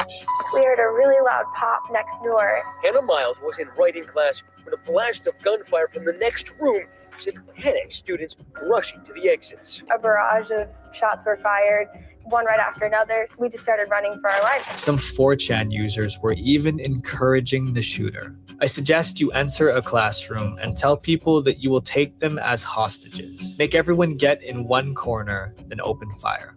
This crime is just one of many that 4chan played a role in. There's another recent case that you might be familiar with, the case of Bianca Devins. I used my friend Tuv's video as a reference. Bianca Devins was a 17-year-old girl living in New York. She felt like an outcast in real life, so she would visit social media sites like 4chan and Discord to make friends. However, these sites are filled with men, and being one of the few women, she gained a small following. Can I just say, 4chan, yes, men and women, but I'd say the majority men. Discord depends on the server. Our server has, probably, I don't know what the ratio is. I reckon probably 70-30 women to men, but there are some boys in there, some guys, some men folk, and they're lovely. You'll see them in our chats. So if you'd like to join our beautiful Discord, I'm sure that one of my great friends also happen to be my moderators will drop in an invite there. Come on in, it's beautiful. Just if you have a different handle, a different name in Discord than you do on YouTube, just tell us who you are so we know, because that way we can not go hard at you like I kind of did at Peachy Soup. Sorry, Peachy, again. Her reputation was built as an e-girl, which is short for electronic girl. It's a type of feminine alternative aesthetic between goth and plant mom. And because of this, she gained orbiters, guys who like to hang around attractive girls, but from a distance. Claire, one of Bianca's friends, shared their old conversations to HuffPost. Claire said that they bonded over experiences with old, abusive men on 4chan. They were both lonely, looking for friends. And of course, being on 4chan, they attracted men who wanted young, innocent girls to obsess over. As soon as the girls did anything to break that image, the spell was broken and the men would retaliate. Active on Instagram, Bianca started messaging one of her orbiters, 21-year-old Brandon Andrew Clark. After DMing back and forth for a while, their friendship grew. And on July 14th, 2019, Bianca and Brandon met in real life and went to a concert together. Little did Bianca know that this would be the worst decision she's ever made. At the concert, Bianca also met up with another online friend named Alex. Bianca and Brandon both seemed to be moving forward romantically. But that night, Brandon saw Bianca and Alex kissing. The rest of the concert seemed to play out normally. Teenagers just hanging out. Nothing out of the ordinary. After the concert, Bianca went to sleep in Brandon's car, and he ended her life. Later, the police department got a call from Brandon himself. My name is Brandon. The victim is Bianca. So pause, another trigger warning. This is disgusting. Old Evans. I'm going to myself. When the police came to the scene, Brandon was trying to end his life too, but he failed and was rushed to the hospital. What's shocking was that before the police arrived, Brandon took a video of him committing the act and also took photos of Bianca lifeless. Then he uploaded a photo of her body onto Discord with the caption, "Sorry, you're gonna have to find someone else to orbit." Then he started posting on social media. Here comes hell. It's redemption, right? His Instagram bio was changed to 10/6/1997 to 7/14/2019. Just know that I feel no pain now. Bianca's lifeless photos were uploaded onto 4chan and the responses sickened me. He saved untold number of young men being by her. Hero? His only mistake was only claiming one victim. This next point is where I draw the line. The photo of Bianca lifeless was being sent to her family members. Okay, put yourself in their shoes. Your daughter or your sister passed away. You're grieving and the people are sending you pictures of your dead family member, laughing and telling you they're happy she's gone. It's just disgusting. Tuv felt the same way. Honestly, at the time, I was shocked, and I was even more shocked doing proper research about it for my video, just finding out that people were sending that image to her family and that it hasn't stopped to this day, it's a different level. Bianca's mom even posted this. I don't understand what these sick people get out of leaving vile comments on someone's page. Why don't they have better things to do with their lives? That happened to me, and someone was sending pictures of my dead relative to me and like laughing. Dude, I'd need therapy for years. It's just evil. Of course, not all 4chaners are like this. But 4chan is a place that seems to welcome these people with psychopathic tendencies. I was reading an article on Stanford's website about the correlation between anonymity and crime. They found that criminal tendencies increase as anonymity increases. It inherently removes a person's associations with his or her actions. It allows conduct without consequence and therefore non-accountability. But when a person is fully identifiable, they can be punished. I was talking to Tav on his thoughts about being anonymous online. You're not gonna learn. You're not gonna know wrong from right. That's gonna end up with a really morphed version of your society. If real world was like 4chan, where there's no rules, dude, we'd be living in chaos. At this point, I'm sure you know that anonymity can be dangerous. But of course, there's always two sides to everything. In 2009, Kenny Glenn posted a disturbing video. Dusky is the name that we've given to this cat. This young man posted a video of him abusing his cat on YouTube. The hackers on 4chan came together to take this man down. They analyzed the video in insane detail and were able to match up a MySpace This account. is wild, Within chat. 24 hours, they had his name, and within 48, he was arrested. In today's climate, and with the events happening globally, the hacker group Anonymous just hacked a crucial database that could potentially bring peace. I'm not going to go into detail, but you can look it up yourself. The purpose of this documentary is not to stop anyone from using 4chan, but to emphasize that we need to stay safe online. Tav has some suggestions. So if you're anything like me, you're probably going to visit 4chan after this video just to see what it's about, and that makes sense. But honestly, if you want to stay safe on sites like this, just don't engage in the community. At the end of the day, just be a spectator. Don't engage in anything. Don't get into any arguments with anyone. The next thing you know, they're going to pull up your address, but you should not engage in any negative activity. Amber, yes. Did you watch that? We're going to watch a clip from it earlier. Earlier. We're going to watch a clip from it later, in a minute, next. Did you watch that video? I think you did. Yes, so don't fuck with cats. Yes.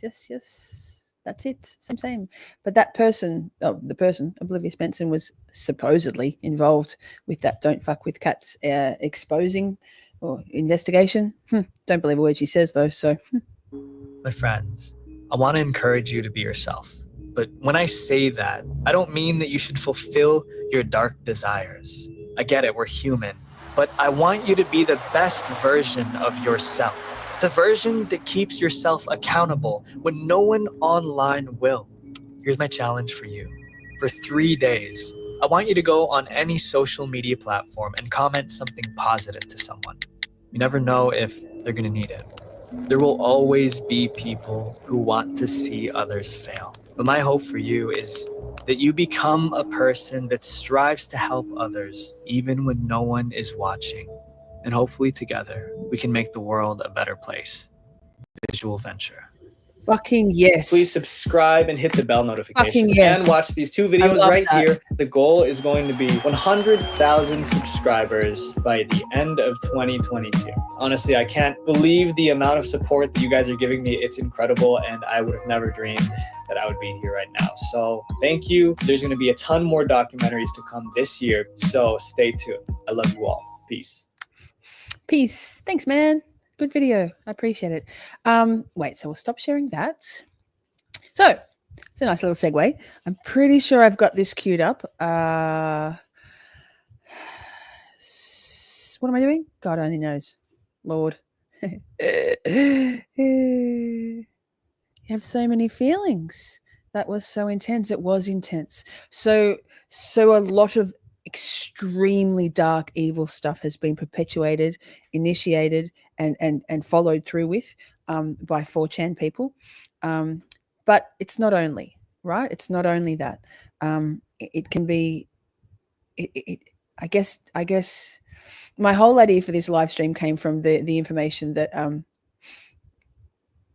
the person we're going to watch this next clip about has their roots in 4chan, but then this clip shows that it goes back further than that. And it's a culture, right? It's a way of thinking. It's a way of life. Sorry, the 4 inches is making me feel a little bit vulnerable. It seemed like a good idea at the time. So that person, Olivia Spencer, very clearly happily likes to troll. Shall we watch why? Shall we watch the old the on the stage? So let me set it up. Let me tell you about it. Wait, let me just move this out of the way. Like I said, these are all linked in the description already. This one is not as yet. So this next video is from a Nerd Night Austin in mid-October 2023. Interesting. Shall we watch the little clip? Thank you. Yes. Wait, thank you, Moon Goddess. Again, I'll put this. I'll link this afterwards into the description box. It's a very interesting watch. So Olivia Spencer is also a stand-up comedian. So I don't think this was necessarily. This wasn't a stand-up gig. It's an information talk called OSINT 101. So OSINT stands for online's open source intelligence. So using readily available means, so searches, phone books, looking at people's Facebooks, the information that is very readily available. No need for FOIA requests or any sneaky hacking abilities. Anybody can do OSINT. Colors Flight did some OSINT and found out about Adam Levi Boyd, previously was known as Adam Drives Helen, and then Land Pirate Radio.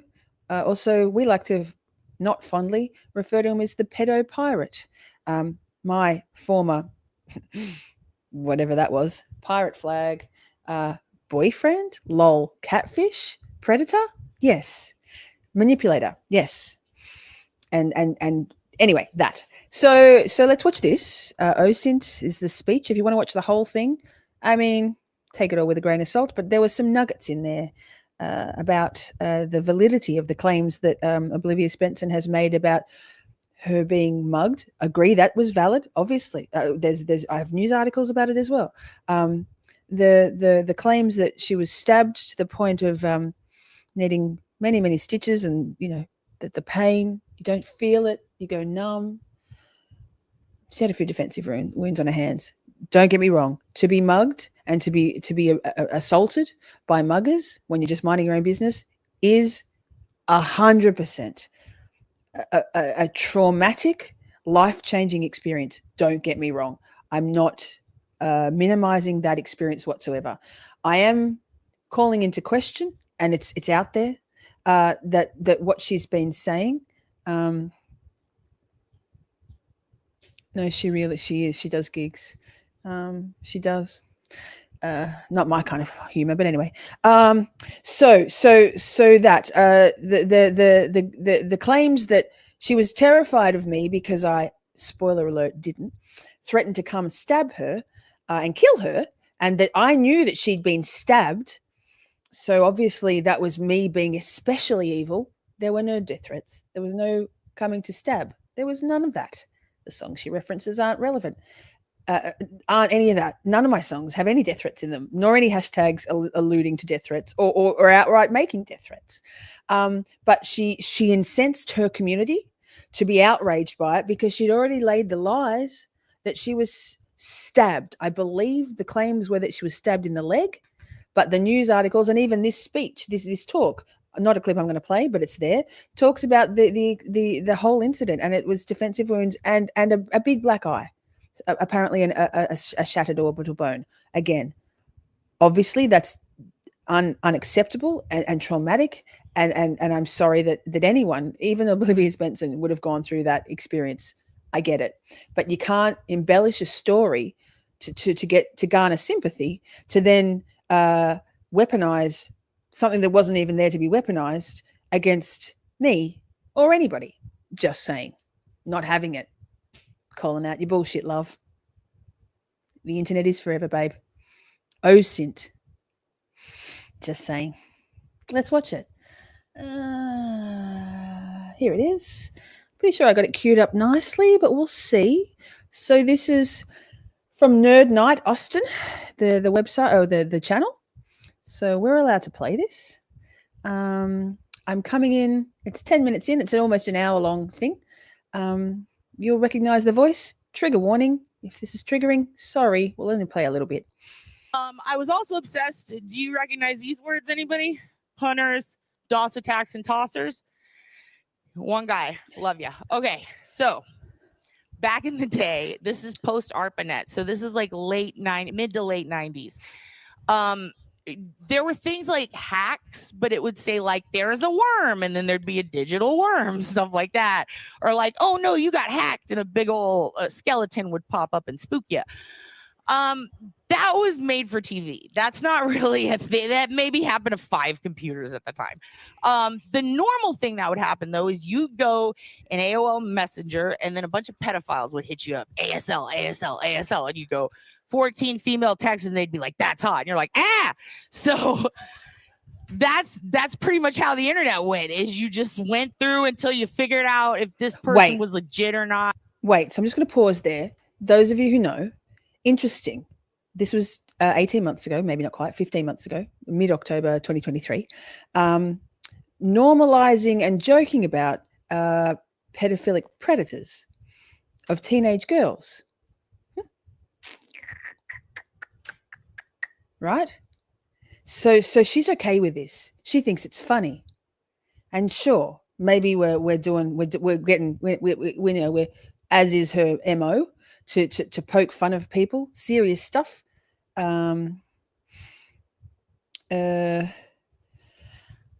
She's okay with it. She also makes fun of, I've got a song called Music Is Not a Weapon. That's basically, it is a word-for-word transcription of a conversation in Discord, not mine, her Discord, between Oblivious Benson, Adam Levi Boyd, the predator, the online predator, Melissa Asylum, Melissa with one ass, Turd Ferguson, Ernie Birdie, Midi Shororian or whatever, and Dawn Marie. Yes, beloved Dawn Marie. I think that was all.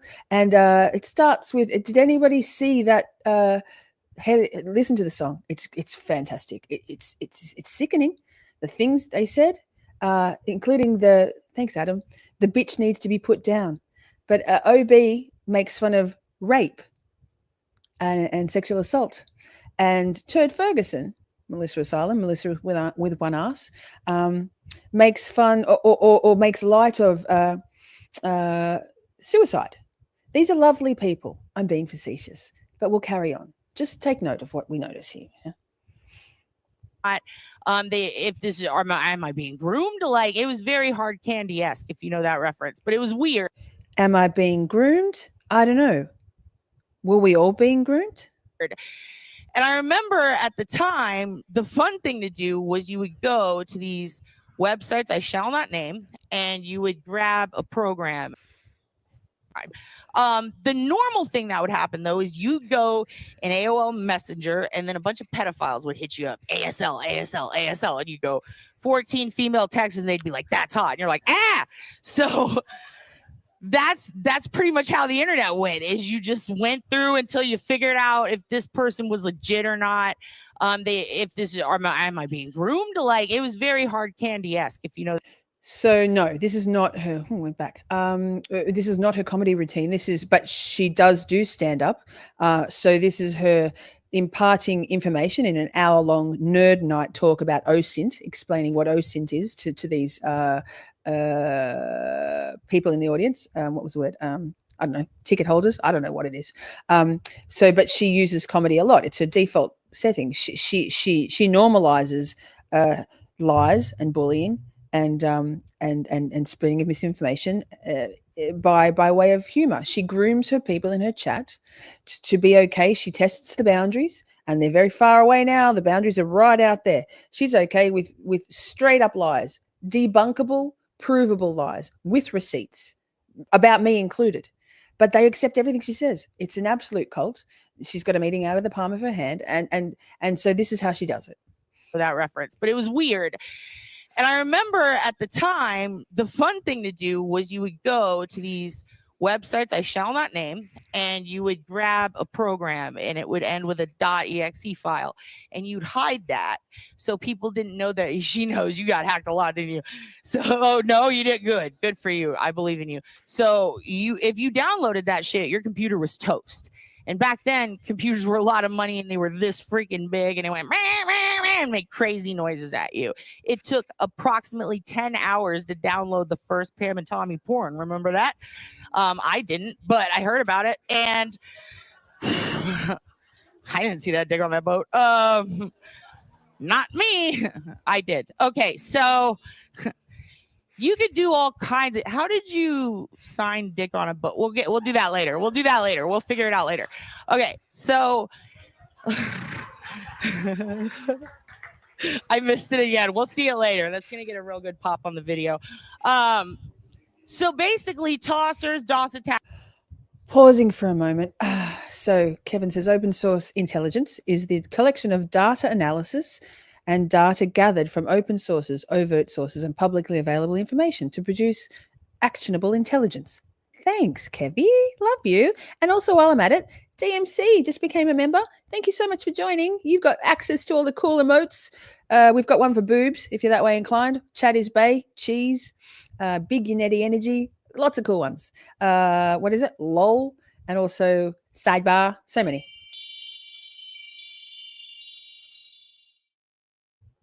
Axe punters, I need to get to the damn point, right? Was when you sent someone 1,000 instant messages at Pausing. Did you hear that? I need to get to the point. If you've been in that chat, you understand that she can go on and on and on for hours. That's fine. Like it's part of her shtick to just spew bullshit. Get her chat to just go on this feral ride.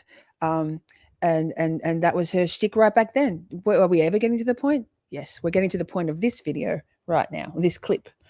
Hang on. A real good pop on the video. So basically, tossers, DOS attacks, punters, I need to get to the damn point, right? Was when you sent someone 1,000 instant messages at once. I'm talking like in 2 seconds, they get ASL, and usually I just copy paste whatever perverted thing they sent to me. And sometimes I toss in, AKA tosser, a couple of random things that maybe could get them in trouble. And then it's flashing on their screen and their wife is like, what is that? And then they're done. They're off. So she's saying here that back in the 90s, late 90s with AOL, that she knew how to fuck with people, to get them in trouble, albeit it seems in a response to some sort of predator action towards her in chat rooms. But she knows how, right? She knows how. The internet, and you don't have to worry about them. So this was a fun thing. To kick people off of their favorite chat rooms was a joyous time to spoil someone's online fun back then. Chat, see, you should watch this video. I will link it. I will link it. Yeah, there's a couple of. I've got a new song called Wrench Hose. Actually, I wrote the song about a week and a half ago. Outraged by the taking down of the Tommy CPU linked stream. They were piggybacking off because Tommy was on Calling All Beings DJ. He has me blocked. I'm not sure why. I wonder if it's because of his mods being a real core group of the Flying Monkeys who've whispered in his ear the bullshit lies, right? So keep an eye out for the people, and if they're my mods now, top-notch women and men, amazing humans. If you see some people that seem to have wrenches in being really kind of over the top and perhaps inappropriate, sexually inappropriate in chats. Yeah, boobs, lol, simmy. Keep an eye out for them. There's a few of them, but the Wrench Hose is a great song. It's not about any of my good friends. It's not about really any of the many amazing moderators out there on YouTube. Many. Select few You'll see them if you're in these chats. Some of the big name channels also, not just these little subculture ones. I think that's all the clip, but let me see. So that's where I started. Now around it, yeah. So that's where I started. Let's go back and hear that again, because I'm calling out the bullshit and I'm shining a light on this origin story. This is what we're doing, chat. Not anymore. Not going to be quiet anymore. Like, was a fun thing to kick people, get them in trouble. And then it's flashing on their screen and their wife is like, what is that? And then they're done. They're off the internet and you don't have to worry about them. So this was a fun thing. To kick people off of their favorite chat rooms was a joyous time to spoil someone's online fun back then. So that's where I started. Now around it, yes, I was a troll. So around 1999 was when shit got real for me online. That was the first year that web sleuths came around. How many of you guys are in web sleuths? You can just cover your mouth and go, woo, okay. I'm not surprised none of you spoke up. I bet half of you are in there. Smart web sleuther never tells anyone they're a web sleuther. Now, I have 19 Shadow Puppet accounts under web sleuth, so I'm not worried about it at all. Another admission. There it is. On web sleuths alone, this person, Kat Razminski, has 19 accounts. She is well versed in making sock puppet accounts everywhere she goes. Amber says sunlight is the best disinfectant. And on that note, I think Amber mentioned it before, but in Camp Shorty here in our chat, you're more than welcome to use all caps whenever you want or not. You won't get in trouble. I love it. We're here for it. It's not yelling. It's just enthusiasm. It doesn't annoy me or distract me. Just remember to turn your caps lock off when you get out of this chat. So this is why we talk about it publicly, says Amber. We are sure there are more who this has happened to, 100%. I'll drop Colors Flight's email address in again into the chat.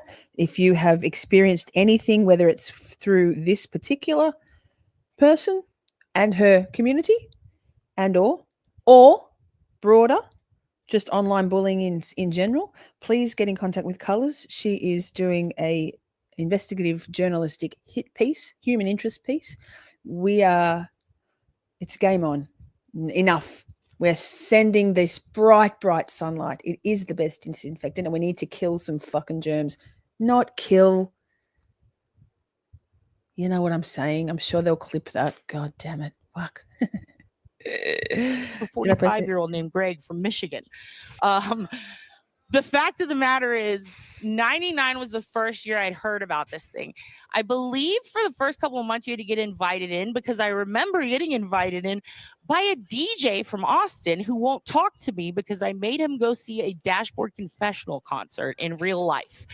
But I ended up being in it, and it was so fun. It was crazy watching all these adults talk about this adult shit, like seeing an entire unsolved mysteries forum on the internet when you're like 14, 15 years old and discussing, is this real? Could it be real? Well, you know, where are they from? Who are the people? Who owns that website? This is when some websites started coming out that could tell you that kind of information.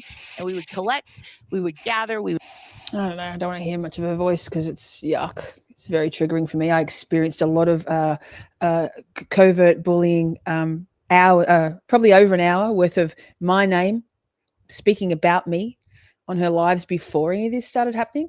This is what compelled me to in a live stream called Let's Talk About What Actually Happened, which was actually, lol, it's been superseded by the even deeper horror that was Adam Levi Boyd, the convicted and now registered sex offender of online child predation and luring in person, IRL.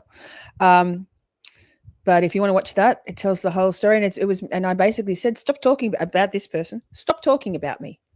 Get my name out of your mouth on your lives. And since then, it's been like hours and hours and hours. Dirty deletes. Yes, Kat Ramzinski. It's not a dox. It's right there. Got articles. You know, if she wants to go in there and wrongly accuse Colors Flight of posting the things that Awake Awoke posted and dox Colors on Twitter today, like dox me too. Let's go. You wanna? I'm not having it anymore. I'm just not. Let me see. I don't think we need to watch any more of this because You would print out news articles. You would scan it on a scanner, which was wild. And then you'd upload that file so other people could see it. It would be hand typed or handwritten information. 100%, Britt. This is my point. When I watched this, my mind was blown. She is very gloating. So this is 25 years ago, late 90s. She's talking about. So we're still doing it. Just got more sophisticated, air quotes, with our tactics. We, our, the royal we, her. Yes, that's her. That's her. This is her. No, not pregnant. I believe if what OB says on her lives and has said to me in private, I believe she has a lot of health issues. And I don't want to comment on her appearance because that's all they do about me. Well, no, there's other things too, but regardless of what she looks like, she's a bad person inside, right? Doesn't matter what she looks like. Even if she was gorgeous looking, she is, whatever. I'm not saying, regardless of what she looks like, deep in her core, and whether there's childhood trauma there. And I think they're I'm not going to, I don't know. I'm not going to speculate from what I understand, but who knows what she says, whether it's true or not. The problem is that her behavior and her modus operandi, by the way, 69 in chat or watching, they've all come back. They've heard the call of the wild has gone out there here watching. Feel free to type some names into your chat bar if you're on a laptop and see who's watching, because we know. Oh, one dropped off. Damn. So what OB looks like is not the point. How she behaves, the despicable, evil conduct is what matters to me. I don't care what she looks like. Hi, Andy. Good to see you. I don't know. Who is she on Web Sleuth? I don't know. She's just said she's got 19 accounts. That was 2 years ago or 18 months ago. Yeah, exactly. We'll turn it off. We'll get out of it. So I'll drop that link after into the description box if you want to watch the whole thing. It's very enlightening, including the supposedly the true story of the mugging again. Obviously a very traumatic event, but there was no deep knife wound in that. There's also an article that I'll drop into the description box as well, where she was interviewed by a local newspaper, I believe, in Austin about that incident. Again, some serious, like apparently a broken orbital bone and some defensive wounds on the hands, but no deep stab wounds. So where is the truth? Again, traumatic. Absolutely. No one deserves to be attacked on the street, minding their own business. That is not my point. Okay. So let's get that off the screen because it's very triggering for me. Don't you worry about that. I had to steel myself to listen to that thing. Research, right? I think a lot of us in chatter at the moment have been doing some research and it's awful, but we're not going to stick our heads in the sand anymore. So I'd like to talk a little bit now about projection, because yep, I agree. Personality. So we're not diagnosing anyone. There's no diagnosis here. We're just noticing patterns, tendencies, things we've noticed in life in general. We're drawing some conclusions, perhaps tentative conclusions, between the culture of 4chan, the origin story of trolling right back in the AOL days, the admission of many sock accounts just on one platform. You make your mind up. Yep. 69. There we go. I'm so far behind in chat. Wait, let me get going. Sorry. Yeah, there's a lot of jealousy there, and I get that. I always give grace, man. It's just how I am. Like I'm not going to make excuses, but there are some reasons behind why people are how they are, and it doesn't make the conduct acceptable. In fact, it's despicable, and we're all copying it. So many people in this chat right now, and even I might want to say, lurkers, if you came into when you heard the call of the wild that I was playing that video, like it feels awful. It does feel awful to realize that you've been lied to. And also, if you like my top, it's the 4-inch cleavage. You're welcome. It's for you guys, besties. It's hard. It's a bitter pill to swallow, to realize that you've been lied to, that you've been betrayed by someone that you trusted and looked up to. And I understand that. I felt the same way. But are you going to die on that hill? Or are you going to like do some self-reflection and have some hand-up accountability and go, yeah, well, fuck, I've behaved sort of poorly. I've been a bit of a cunt online. I've been hoodwinked. It sucks, but I can learn from this and move on. That's my suggestion, lurkers. Not my good lurkers, my flying monkey lurkers. Do you like my music? Thanks, Joey. I love you so much. What a good man. If you're not Joseph made a sizable donation to Amy, our beautiful girl, Amy Boston, her GoFundMe. Amy is JFK here? Did I miss? Oh no, JFK didn't. He's not here. He's a subscriber. He's been a member before, thanks to gifted memberships. A lot of time for JFK and James. So Amy Boston has recently, about 5-6 weeks ago, been diagnosed with breast cancer, stage 2, and she has a bit of a fight ahead of her. So she has a GoFundMe. Let me see if I can get down to it. I'm going to skip through the chat. Sorry. Sorry if I missed anybody. You're very welcome, Pia. If they're gonna go, she's got a 4-inch cleavage. I'm like, sure, let me show you. You like my top? It's my most cleavagey top I've got. Sorry, not sorry. Meet them at the pass, right, Pia? Anyway, Joseph yesterday made a sizable donation to Amy's GoFundMe. Beautiful man. I had pledged that if anybody donated in one go $1,000 to Amy's GoFundMe, that I would take my top off on a live. Joey made a $999 donation. So unfortunately, no top off, but I think we got almost as close to it today. I was never going to take the bra off. So I think it's like a good compromise, Joey. Thank you so much. You're a good man. Having said that, if anyone else wants to make a $1,000 donation, like 1,000 or more in one go, you never know. My word is good. You might get lucky. Holly says they make fun of me loving your songs too. Fuck up. I wake up with that shit in my head every day and morning, right, Holly? Like, you know, they've just got nothing else, man. It's good music. I'm sorry I write good lyrics and then manage to, you know, I've abandoned some of my songs because I just can't make them into good songs. Not every song I do is amazing, but they're fucking great songs. I rock out them every time I'm getting ready for these live streams to get myself like in the game. Great music. They're making fun of you. They're just picking on you because you stand up for me, Holly. And you deal with them so well. I love it. I love it. Bravo, chef's kiss. 10-10. Yep. Margaret, ducking right. People tried to tell her she was also the victim of Adam's manipulation and conviction of online of essay of a minor. She went on the attack. Narcissistic response, right? Also, I actually think that I don't think she knew Adam Levi Boyd was a predator. Well, that's wild to me if you're an OSINT specialist and you're getting up all and you anyway, let's just say she didn't know. I think she happily jumped on his let's take Shorty down, this bitch needs to go down, because it suited her agenda, which is hatred of me, right? Projecting, yes. He said he was a pedophile hunter, and then the whole time he was a pedophile, right?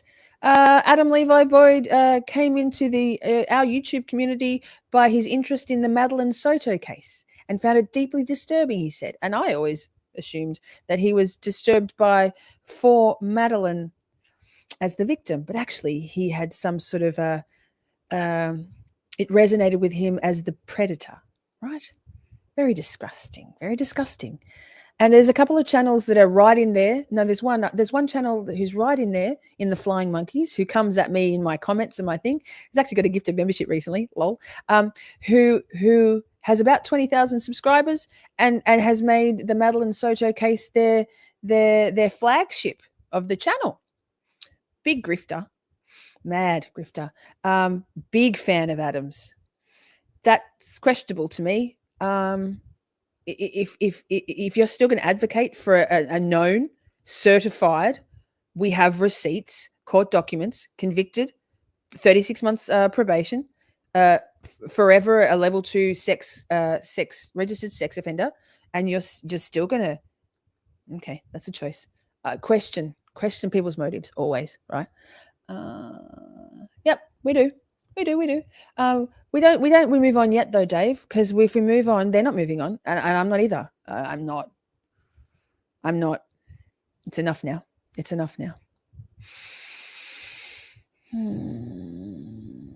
Sorry. Okay, let's play this thing about projection because it's interesting. So Moon Goddess was talking about dark energy and stuff. Yes, I think in terms of science-based medicine stuff, mental health, psychology, projection is a nice way to and we're not diagnosing anyone. We're going to just watch. Let me see. There we go. How long is this? I think this is like 16 minutes. That should be perfect. It'll take us up into our next stream. It's Dr. Ramani. We love Dr. Ramani. Oh my God, she's the fucking best. I hardly watch any true crime anymore. Although I just did watch the Chandler Halderson trial on Grizzly True Crime. But I'm all about that psychology, learning. Knowledge is power, right? Right.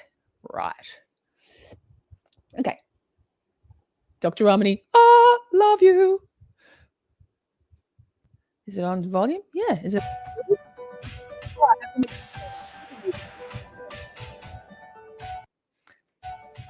Hi, everyone. It's Dr. Ramani, and welcome back to this series on the glossary of handbook, a dictionary of all the terminology that you run into when you're learning about narcissism or narcissistic relationships. I put this series together because these terms are always floating out there, but not everyone is always clear on what they mean. This series is meant to bring some clarity onto these terms and hopefully not only enlighten and inform you, but hopefully even give you techniques for understanding what to do when you're in the face of this. Today, the term we're going to take on is projection. Before you keep going, I'm always going to ask you if you're enjoying this content. We are, Dr. Ramani. About this, please hit the subscribe button and the bell to get notifications and to subscribe to this channel to get ongoing notifications about the many videos. So good. 10-10. 14-10. Yes, it is post on a weekly basis. So let's talk about projection. Hi, Timely. You look at your partner strangely. Okay, wait. When he or she accuses you of. So as always with Dr. Ramani, a lot of what she speaks about is using examples as a romantic or an intimate partner. Not always, but a lot of the time. But we can take these theories broader and apply them to just educational, not diagnosing, people we interact with on a daily basis or not. People we interact with online, people we interact with at work, family members, friends, our partner, our boss. So don't be so narrow. Don't take her too literally, because this applies to much more than just relationship. She'll give it. She does give other examples. This is about a 16-minute video. Lying and manipulation.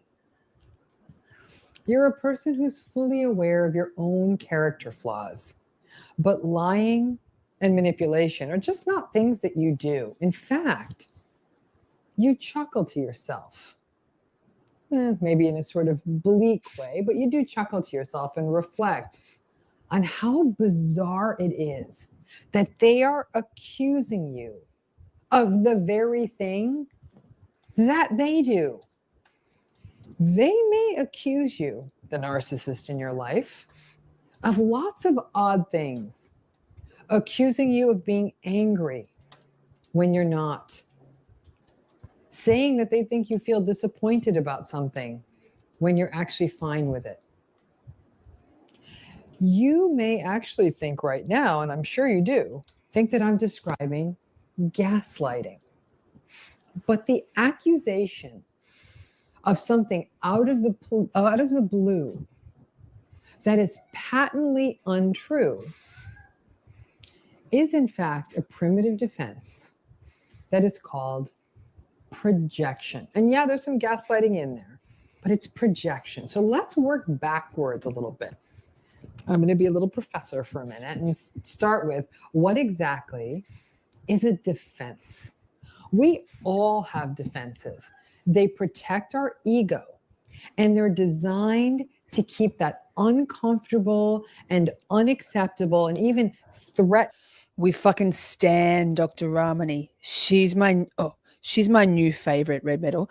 A lot of my, almost all of my videos in the psychology corner playlist. We cover something that Dr. Ramani is talking about. We're learning so we can better navigate through our lives with the information, so we can keep an eye out, so we can understand this kind of behaviors and maybe protect ourselves or steer clear of that. She's a whole vibe. Dr. Ramani, love. She has 1.84 million subscribers, has been going for years, and puts out a video daily. Amazing. Love. Unconscious stuff under wraps. Freud and his contemporaries introduced Hi, this Sammy. Love you. framework Drive of safe. defenses as sort of being these sort of psychological screens and sort of halls of mirrors that kind of twist things to protect our primitive stuff. The fact is that all of us rely on our defenses from time to time. We may lie to avoid sharing an uncomfortable truth about ourselves. We may hold a bizarrely strong opinion about something because it triggers a primitive wound or a primitive conflict. Common defenses include things like denial, rationalization, reaction formation, sublimation, and of course, what we're talking about, projection. My work as a therapist is to work with clients to push through these defenses and give people a safe space to dig deeper, because the defenses are like walls we need to get through. Now, not all mental health practitioners fully ascribe to the concept of defenses, and I get that. But however you think of it, maybe you're going to think of them as ways of thinking.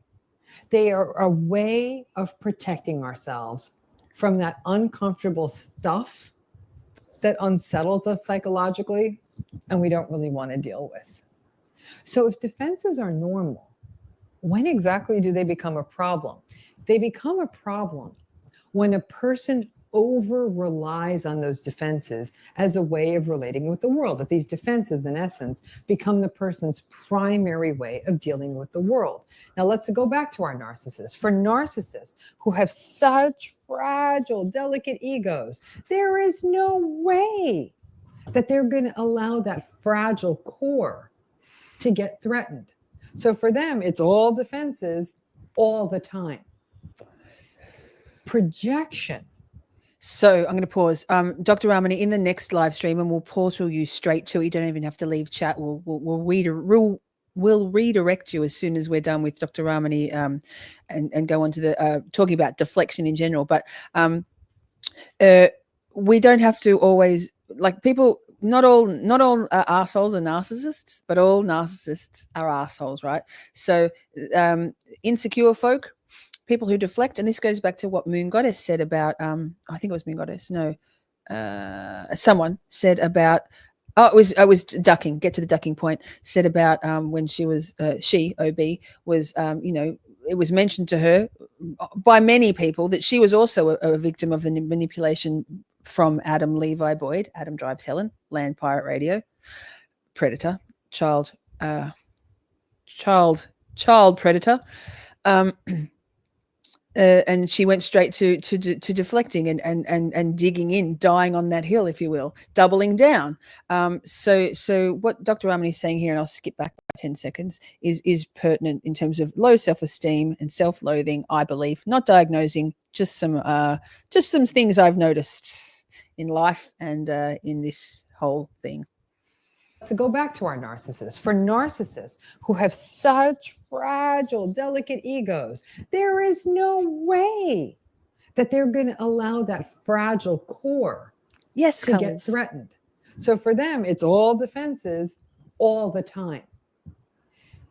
Projection is the most classical defense of the narcissist. And this is something that's been written about in the granddaddies of the field, Freud and Kernberg and all of them. Now, it makes sense because projection is deep and primitive, just like the insecurity and the ego vulnerability of the narcissist.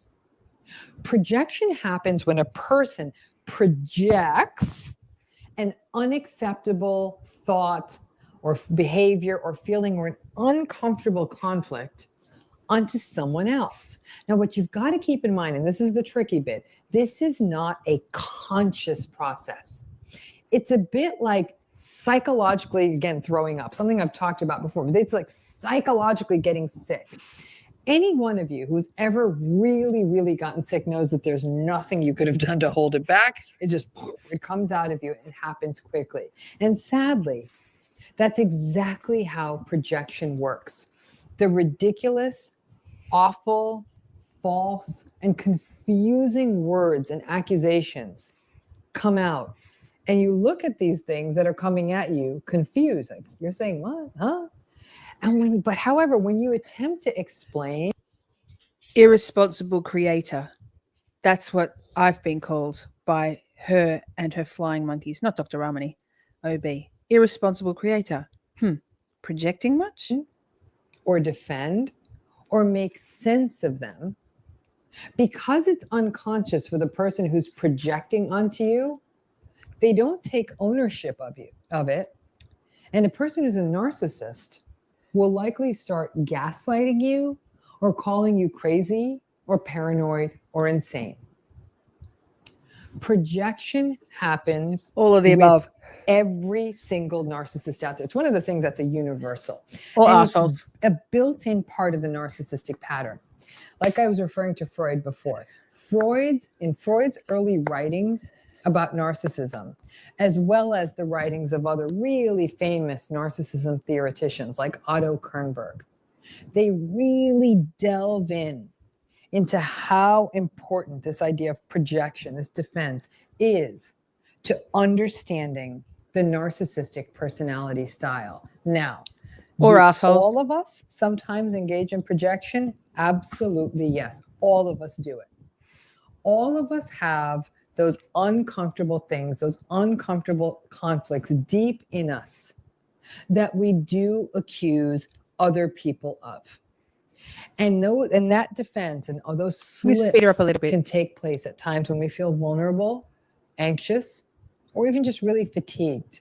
The goal of therapy, and particularly those kinds of therapies that focus on our early histories, is to resolve those unresolved background issues so we do less of stuff like projection. But for most of us, when we engage in projection and someone points it out to us, we recognize that we may have hurt someone or that we may have confused them. And then we subsequently apologize and empathize with their confusion and just sort of how upsetting that might have been. Narcissists, however, don't engage in that kind of restorative. I agree. It's an overused term, so that's why I keep saying "and assholes" because people there's plenty of narcissists out there, like diagnosable narcissists, but not as many as. And in the next video, I'm pretty sure it's the next one, she speaks on. Oh, I've watched so many Dr. Ramani ones lately. We'll see. She talks about the fact that. Oh no, it was one of her new ones. How people, it's an overused term, and that if someone came to your door, a friend, and brought a birthday present, and the birthday present was some eggs or some flour, you wouldn't say, "Oh, thank you for the birthday cake." They would have given you some of the ingredients or one of the ingredients. So if someone behaves in a way on a single occasion or occasionally that has sort of ostensible narcissistic qualities, doesn't make them a narcissist. There's I think it's 5. I can't recall. We'll go over the video another time. It could be the next one. I'm not sure. It's sometime this week, I think. So you need all of these 5 ingredients for that person to be classified and not diagnosed by us, but for them to be a true narcissist or have true narcissistic tendencies. Sometimes people just have like 1 or 2 of the ingredients, and so sometimes they're a full asshole. Probably not someone you want to be around. It's a toxic person, but they're not technically or diagnosably a narcissist. So there is a distinction. That. Oh, and timely manner. I don't know if she teaches. I think she might do what's it called? Like not conventions. Like I think she might do sort of, you can go and do, what's the word? My brain. You can go and learn from Dr. Ramani at short course events. I think she does do that. They go on to their next favorite defense, which is denial. And then between denial and projection, they've just doubled their bets on everything in the whole universe of projection. Projection bothers us because it's so confusing. It doesn't feel good to have someone tell us we feel a certain way or did something, or to have someone tell us that we have a certain intention. You're so jealous of me. Like, Going to pause to say personally, something that never sat well with me was Adam Levi Boyd, Adam Drives Helen, accusing me of thinking that, believing that, and feeling that my channel was more important than his. I never did. He was I thought he was my partner, my boyfriend. We were going to be spending the rest of our lives together. Silly now. Hindsight is 2020. And it felt like projection. I'm like, and I said to him, I think that's what you think. I think that you believe that that I think that, and I think that you believe that probably my channel maybe is more important. Not that it is. Rising seas lift all ships, right? Was such hardline projection. So many. I'm not. And it feels worse. It felt icky. It felt distressing. And now I look back, I'm like, oh my gosh, so many covert narcissistic tendencies. When you can't have a conversation about the fact that being accused of something doesn't feel good. Now, if you don't know what thanks, Timely workshops, that's the word, subjected to it, then it all becomes even more confusing. Because if someone tells you that you are angry and you're actually having a perfectly good day, it can really feel like seminar, workshop, into the twilight zone. But when you recognize that it's projection, then it can really make sense to you. And actually, this is the point at which projection, bizarrely enough, can actually be your friend, especially if you are managing a relationship. Speed it up a little bit with more a so we don't go narcissist. over time. Remember that the narcissist is projecting that something that's very uncomfortable about themselves or something that they're feeling onto you. We're gonna run out So of time. if indeed their projection is inaccurate, and this is where you've got to be honest, okay? So if there are times when a narcissist may say, hey, I think you're angry, and in fact you are angry, it may in part be, yes, a projection, but it also may be true. So you got to fess up when their projection and your reality actually line up. But when projection takes place and it is patently inaccurate, then instead of gearing up to defend yourself to them or getting into an argument about how wrong they are, take a minute and pause. Pause, stop, and reflect that the thing that you're being accused of is actually reflective of their experience. So it pausing to say, Andy says, misnomer, true narcissists are so dangerous. Yes, I agree. I have lived experience with two extreme narcissists. One is a diagnosable psychopath on the Hare's psychopathic checklist. And God forbid you find them out and call them out. The mask drops like a prom dress and it's scary. Anyone been watching before the pedo pirate dropped off the face of the earth per Dave's reminder that who got rid of all their channels and handles due to being a scumbag? Yeah, okay, as we say, loser. He went hard. He thought that I was calling him out. I actually wasn't yet. And then my music kind of did, but was calling him out on the heartbreak that he subjected me to. Man, covert narcissist. Not diagnosing, just my opinion. Very firm opinion. Tells you something. It's a piece of data about their inner world. If they're calling you angry when you are absolutely not angry at all, then they are likely angry. When they accuse you of being jealous and you're not, they're the ones who are jealous. And this can actually be a bit of a useful parlor trick even beyond that. When they start accusing you of things that really may be very untrue, for example, they accuse you of infidelity or of cheating or micro-cheating or some kind of affair or lying, And you have noticed actually that it's their behavior that seems to be changing and maybe even veering in that direction. I'm going to pause again. Sorry. Not sorry. Misnomer says, Andy, a lot of times we call the most evil narcissistic, but in actuality, they are so sociopathic and they really don't give a fuck. So sociopaths and psychopaths are actually the same thing. There is some theory out there that one is a genetic, it's, like a nature thing, and the other is a nurture thing based on their lived experiences. However, while not all narcissists are psychopaths or sociopaths, all sociopaths and psychopaths are narcissists, without a doubt. So that it may in fact be an indicator that they're doing the very thing, or at least thinking about the very thing that they are accusing you of.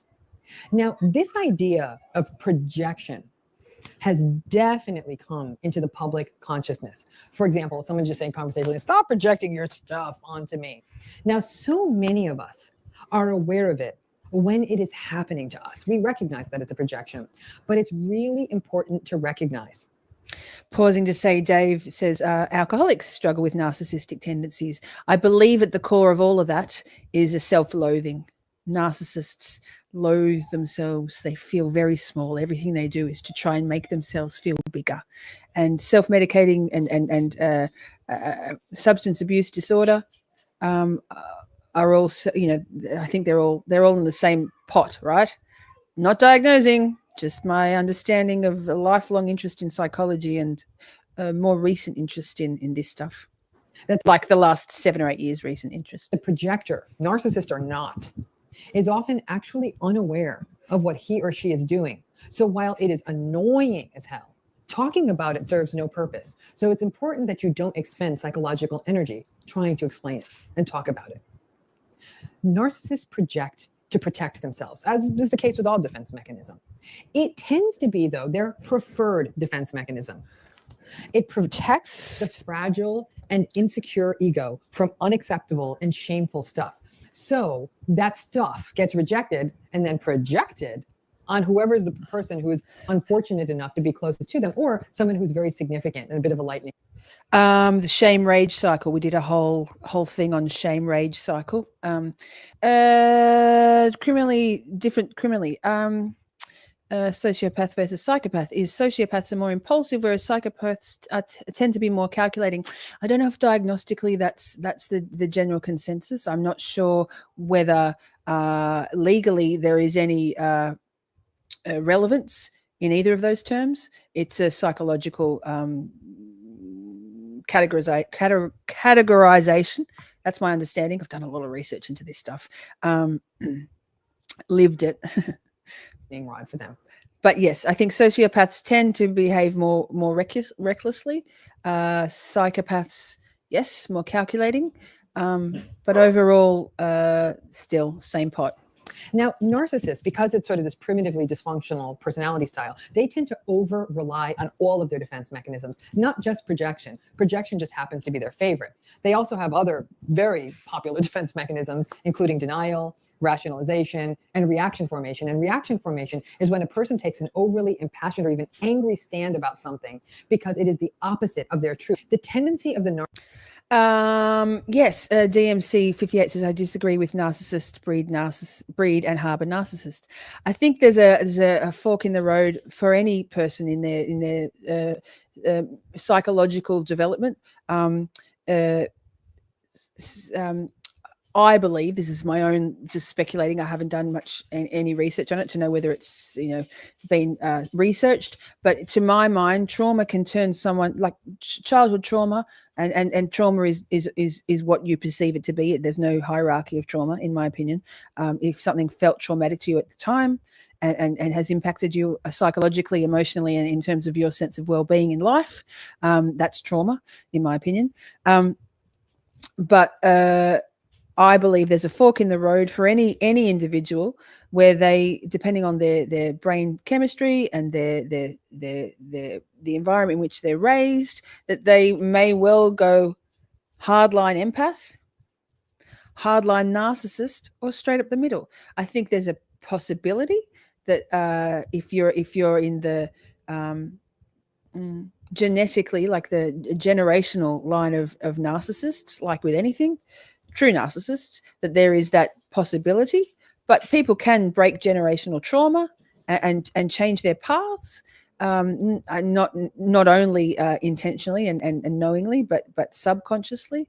So I think this is a good place for this discussion. Absolutely. Narcissist to focus almost solely on appearances and superficial stuff is in line with protecting themselves. It doesn't matter to them. It doesn't matter if my internal psychological world is a mess, as long as I portray a good, shiny image to the world. No. For those of us experiencing it, it is very confusing to be in the face of projection until we know what it is. Then we are empowered to take the high road and see it as the defensive maneuver it is. Nobody apologize. Nobody apologize. I love having these conversations. I'm passionate and it comes across like that sometimes. No, don't apologize. We love these conversations. That's what we're here for. We love it. We can disagree and we can agree, and we can, it's all good. Smile, a quiet smile within ourselves, as well as have a pang of pity for how fragile the narcissist is, that they have to take those chaotic insides and put them outside. And then there is also the fact that we all sometimes engage in projection.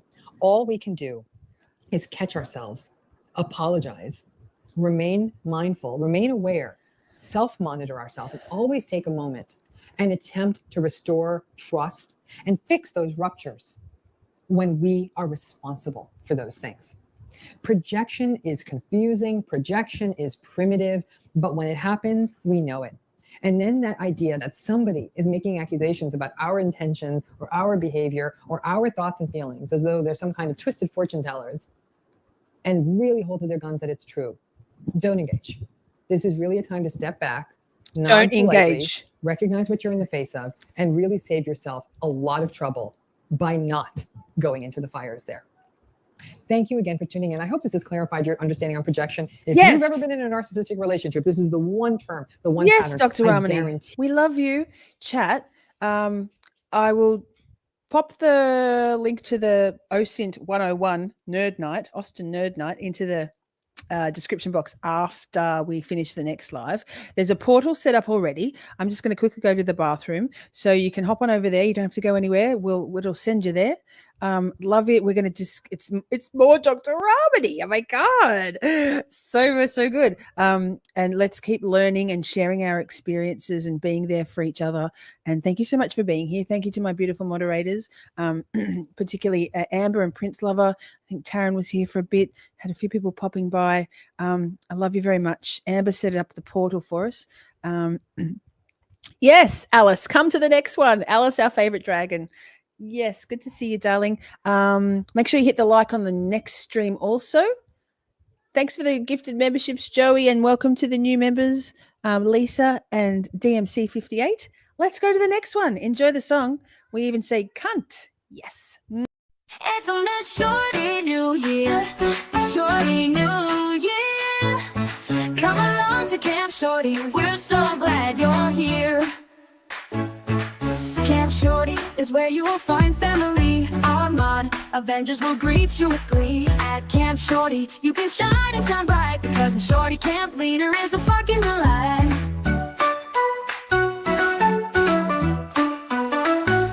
It's on this Shorty new year, a Shorty new year. Come along to Camp Shorty, we're so glad you're here.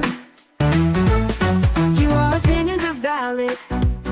You can fly like a bird with your comments and scream. You will always be heard. It's the best chat on YouTube. You can cuss all you want. And here at Camp Shorty, we even say cut. It's on this Shorty new year, a Shorty new year.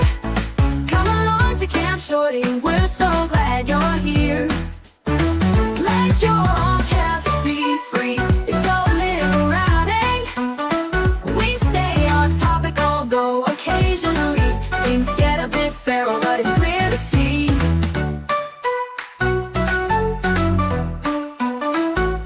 It's a Shorty new year, a Shorty Camp Shorty, we're so glad you're here. Camp Shorty is where you will find family. Armand, Avengers will greet you with glee. At Camp Shorty, you can shine and shine bright, because the Shorty camp leader is